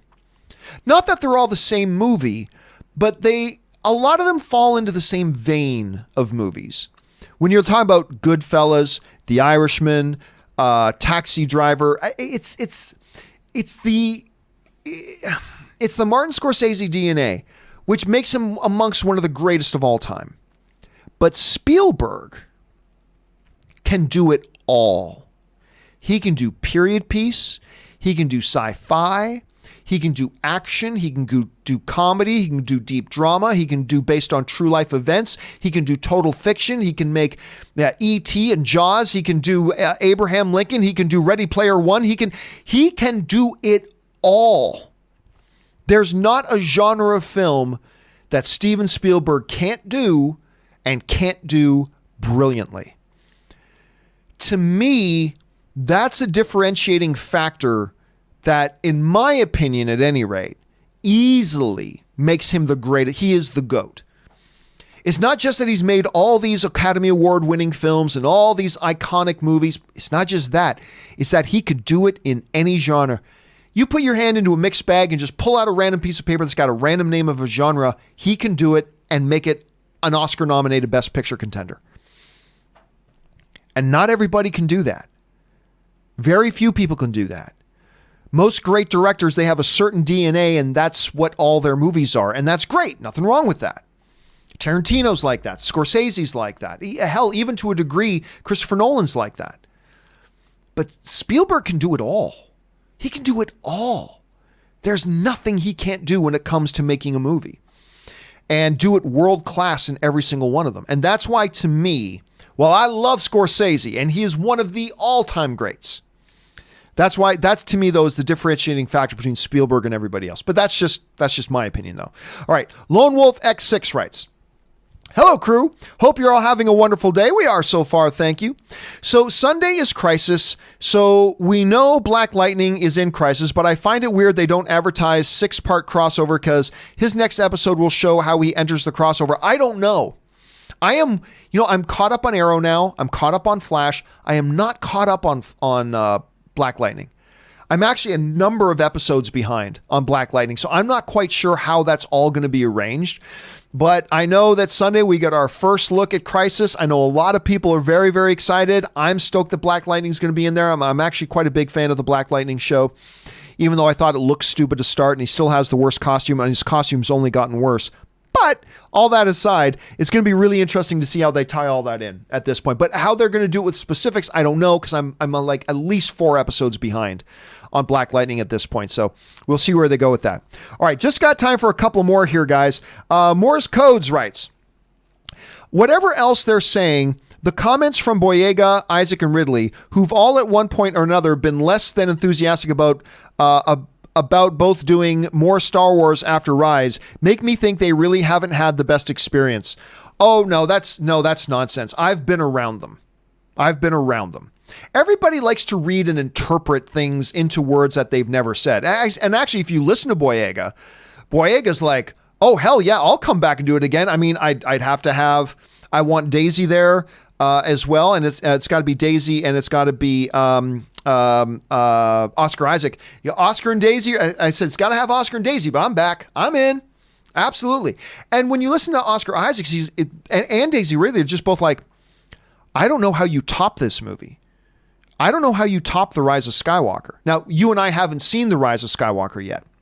But no, every time I've met them and seen them, they are over the moon about this thing. They would all definitely come back. They would. I mean, it's kind of like all these other movie stars go, well, yeah, I'd come back if it's the right story. So, but that's what they all see. That's the standard template. I really think you're reading into something that you shouldn't. Anyway, Taki75 writes, is there any other contemporary actress that combines talent, beauty, and class like Cate Blanchett? Whew. I mean, yeah, there are a couple really I think Anne Hathaway. I mean, for whatever reason, a few years ago, it suddenly became the cool thing to hate on Anne Hathaway. And I don't get it, because she is stupid classy, stupid beautiful, and most importantly, stupid talented. There are many, but Cate Blanchett is absolutely she's not just one of the great of our eras. I believe Cate Blanchett is one of the greatest of all time. Maybe even top 5. I believe she is that good. And again, it's kind of like the Scorsese thing or I should say the Spielberg thing, where I think part of the thing that makes her so good is you can drop her in any kind of a movie, in any kind of a role, and she can pull it off. And that's just one of the great things about her. Lone Wolf X Sister, right? John, you ever watch The Following Thoughts? Yep, I watched all of it. I watched the first season was brilliant. It tapered off after a while. But I thought Kevin Bacon was great in it. I really liked the show very much. I was sad when it ended. Ben Burnside writes, saw the new Mandalorian episode, and I thought it was okay. The main problem I have with Dave Filoni is that his episodes feel too simplistic, with at least one annoying character. Don't know why they had to give the inexperienced director the Tatooine episode. I don't know. This is one of the things why I always keep telling people, there is a difference between doing animation and doing live action. And part of that difference is the fact that there are certain things you can do in an animated medium and lines you can say and ways you do it that feel great in an animated medium, but if you try to directly translate into a live action medium, feels silly or doesn't work. I believe, like, whether you go back to episode 1 that Filoni directed with that first guy, the first bounty, hey, I don't know what the guys are paying you, but oh no, don't put me in carbonite. Yeah, that guy plays fine. You play that guy exactly that way in an animated medium, it probably actually feels right at home, and it probably feels right. That, oh, I'll look after the baby Yoda and then I'll charge him extra. Hey, like the lady in the new one, again, I have a feeling that lady would work perfectly fine if it was an animated medium. But in live action, it doesn't. And we are starting to get a glimpse, I believe, of why I have been saying for years when everybody's going, they should let Dave Filoni run Star Wars. The guy who's never done anything in live action and has only done a couple of cartoons, and you want that guy to be in charge of all your live action stuff? Yes, let him direct the next movie. The guy who's never directed anything? This is exactly what I've been worried about. And I like Dave. I mean, it sounds like I'm crapping on Dave Filoni. You guys know I've met Dave Filoni. I like Dave Filoni very much. I'm a fan of Rebels, and I like Dave Filoni. But he was simply and is simply not ready to head Star Wars. He's not. Not in the least. And I think these 2 episodes of Mandalorian that he's just kind of been mostly in charge of are indicators of that. And I don't know. We'll have to just wait and see. Okay. Lone Wolf XS writes, Flash, just let me pretend. Let me hold my baby. Yeah, that was a nice line in that movement. The Last Temptation. It was called The Last Temptation of Barry Allen, right? Was the name of the episode. Anyway, that was a really nice moment. Kiki Victor writes, still no Matt Smith. Watched a panel. He wasn't there. Could be previous commitment or something else. It's making me nervous. I hope it's not a small role he's playing. Here's the thing, though, Kiki Victor. Who cares? Who cares if it's a small role? The only thing that matters is he the right guy to play a role? You do not tailor a character to fit an actor. You don't go, okay, we have our script. This character plays this role. Oh, but we have Matt Smith playing it. Oh, well, let's change our script then because we have it. Characters are not there to serve actors. Actors are there to serve the characters. Now you can say, but John, you said you'd be upset if they don't have a lot of the Emperor. That's only because the marketing is boasting about the Emperor. The marketing has the Emperor's big face on the poster. The marketing has the Emperor narrating the trailer. You know, at D20 or at Star Wars Celebration, the one actor you had on stage after the trailer was the Emperor, was Ian McDiarmid. You are promising a ton of the Emperor. That's why I'll be upset if it's not him. Matt Smith, they've never promised anything. They've never even let us know who or what Matt Smith's character is. Right? So if he's in 5 minutes of this movie, that's fine. That's perfectly fine. If he has a big impact and plays his role perfectly, great. And even if he's only in 5 minutes of the movie, fine. And if he's in 55 minutes of the movie, fine. But I'm not nervous. Again, the actors are not there to be served by the characters. The actors are there to serve the characters. That's the important thing. So, and again, they haven't made any promises about how much he'll be in it. So I'm okay with whatever they do, as long as they do it well. So we'll have to wait and see. Ardent Defender writes, John, I just saw Dark Waters. I really enjoyed it. Now that's the new one with Mark Ruffalo, right? Dark Waters. I am very excited to see it. I haven't seen it yet myself. I think it looks great. Like classic 90s style, almost Aaron Brockovich kind of thing. I'm all about those movies. Thank you for the recommendation because I'm really looking forward to seeing it myself. All right. Where are we at? Jay Master writes, hey, John, do you think Disney will still move forward with the Little Mermaid live-action remake? I know Melissa McCarthy and Hale Bailey are attached to it. Yep. I haven't heard anything that suggests they're not. I mean, they might not, but I haven't heard a single thing that suggests they aren't. But listen, that's the thing about these movies, right? Until they're shooting, nothing is locked in stone. Until the cameras are rolling, nothing is locked in stone. So could this thing be canceled? Yup. But I haven't heard anything about it being canceled. I've heard no indication that this thing has been canceled at all. So for now, I'm just going on the assumption that it's still happening as planned. Anonymous writes, I just saw yesterday's show and saw you mentioned You're the Worst. I love that show. Currently rewatching the series for the 4th time because the last season is now on Hulu. Anyone who is reading this, get on that show. And again, we were talking about Voight, Vogt, however you pronounce his name, who's directed King Kong Skull Island, I should say, and is hopes to be directing the Metal Gear Solid movie. This is a show he's worked on a lot too. And you're right, it is now in its last season. I have not watched the whole series, but I've watched a number of episodes of it. And I liked what I've seen, but I've never gotten on board. I haven't seen the series. But they're in their final episode or season now. So if you are interested in that, now's the time to jump on. All right, Dim Sum 05 writes, Dark Waters, Bombshell, 1917, The Last Jedi, Jumanji, Richard Jewell, Uncut Gems, Little Women. November might have matched its, you probably met its match. So listen, we were talking about this the other day. There have been so many great movies, even just the last couple of months. And listen to that list. Dark Waters, Bombshell, 1917, Richard Jewell, Uncut Gems, Little Women, Last Jedi, Jumanji. I mean, there's so much good stuff coming out this December. It is, we're being, as Robert would say, we're being spoiled.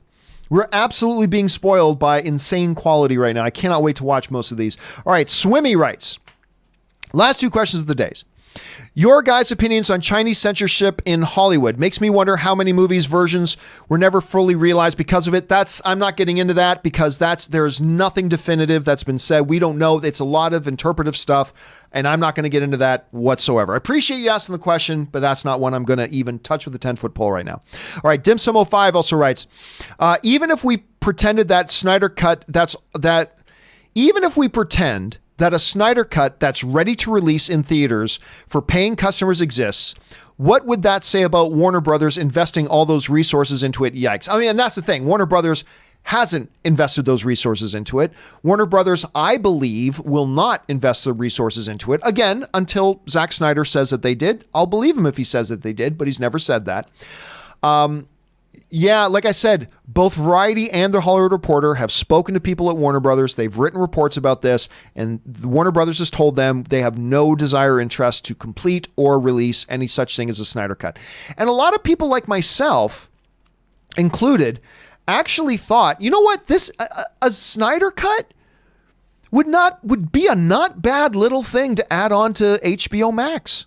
You don't have to put out in theaters. Why not just drop it as a bonus feature even? Like once you put Justice League on HBO Max, why not just attach, the Snyder edit as a bonus feature? I don't know, but maybe that's just a headache that Warner Brothers doesn't want, so I'm not really sure. All right, now the final question. Jonah just slipped this one in. I always loved Danny Elfman's theme and overall score for the Sam Raimi Spider-Man movies. Will Sony ever bring that theme back? I doubt it. But we've seen other film franchises, Jonah, that have gone back and taken old scores and kind of incorporated them into new versions. Justice League, for example, the old Batman theme was taken and kind of just a few bars, granted, and built in. John Williams' Superman theme was taken and just a few bars, but was kind of interwoven into Justice League as well. So we've seen Star Trek do that, right? Star Trek has its own new theme. The new Star Trek movies have their own theme, and it's great. But we've seen them take the old theme and integrate it in, right? So while I don't expect them to do that, it's not unprecedented, and they totally could. So yeah, we'll have to wait and see. All right, guys. That'll do it for today's installment of the John Campea Show and for this week's episodes of the John Campea Show. Again, apologies that my main camera overheated. I didn't have it turned off long enough earlier. So my apologies for that. But we have this camera. We're able to see. Listen, guys, I hope you guys all have a terrific, magnificent weekend. Keep your eyes open this weekend, of course, for a open mic show that we're going to do. And don't forget, the John Campea Show returns again on Monday. Guys, for those of you who are Patreon supporters, I got a bunch of things I got to get ready for later today. So we're not going to be having our post-show chat today, just to give you an update. But for those of you wondering what you're talking about, for our Patreon supporters, at least 3 times a week, we do this John Campea Show post-show chat where we jump into a forum on our Discord server and we just talk about, the things we did for a few minutes and talk about the show that day. It's actually a lot of fun. So if you're interested in that, consider becoming a Patreon supporter. Okay, guys, that will do it for me for now. Thanks a lot for being here. My name's John Campea, and until next time, bye-bye.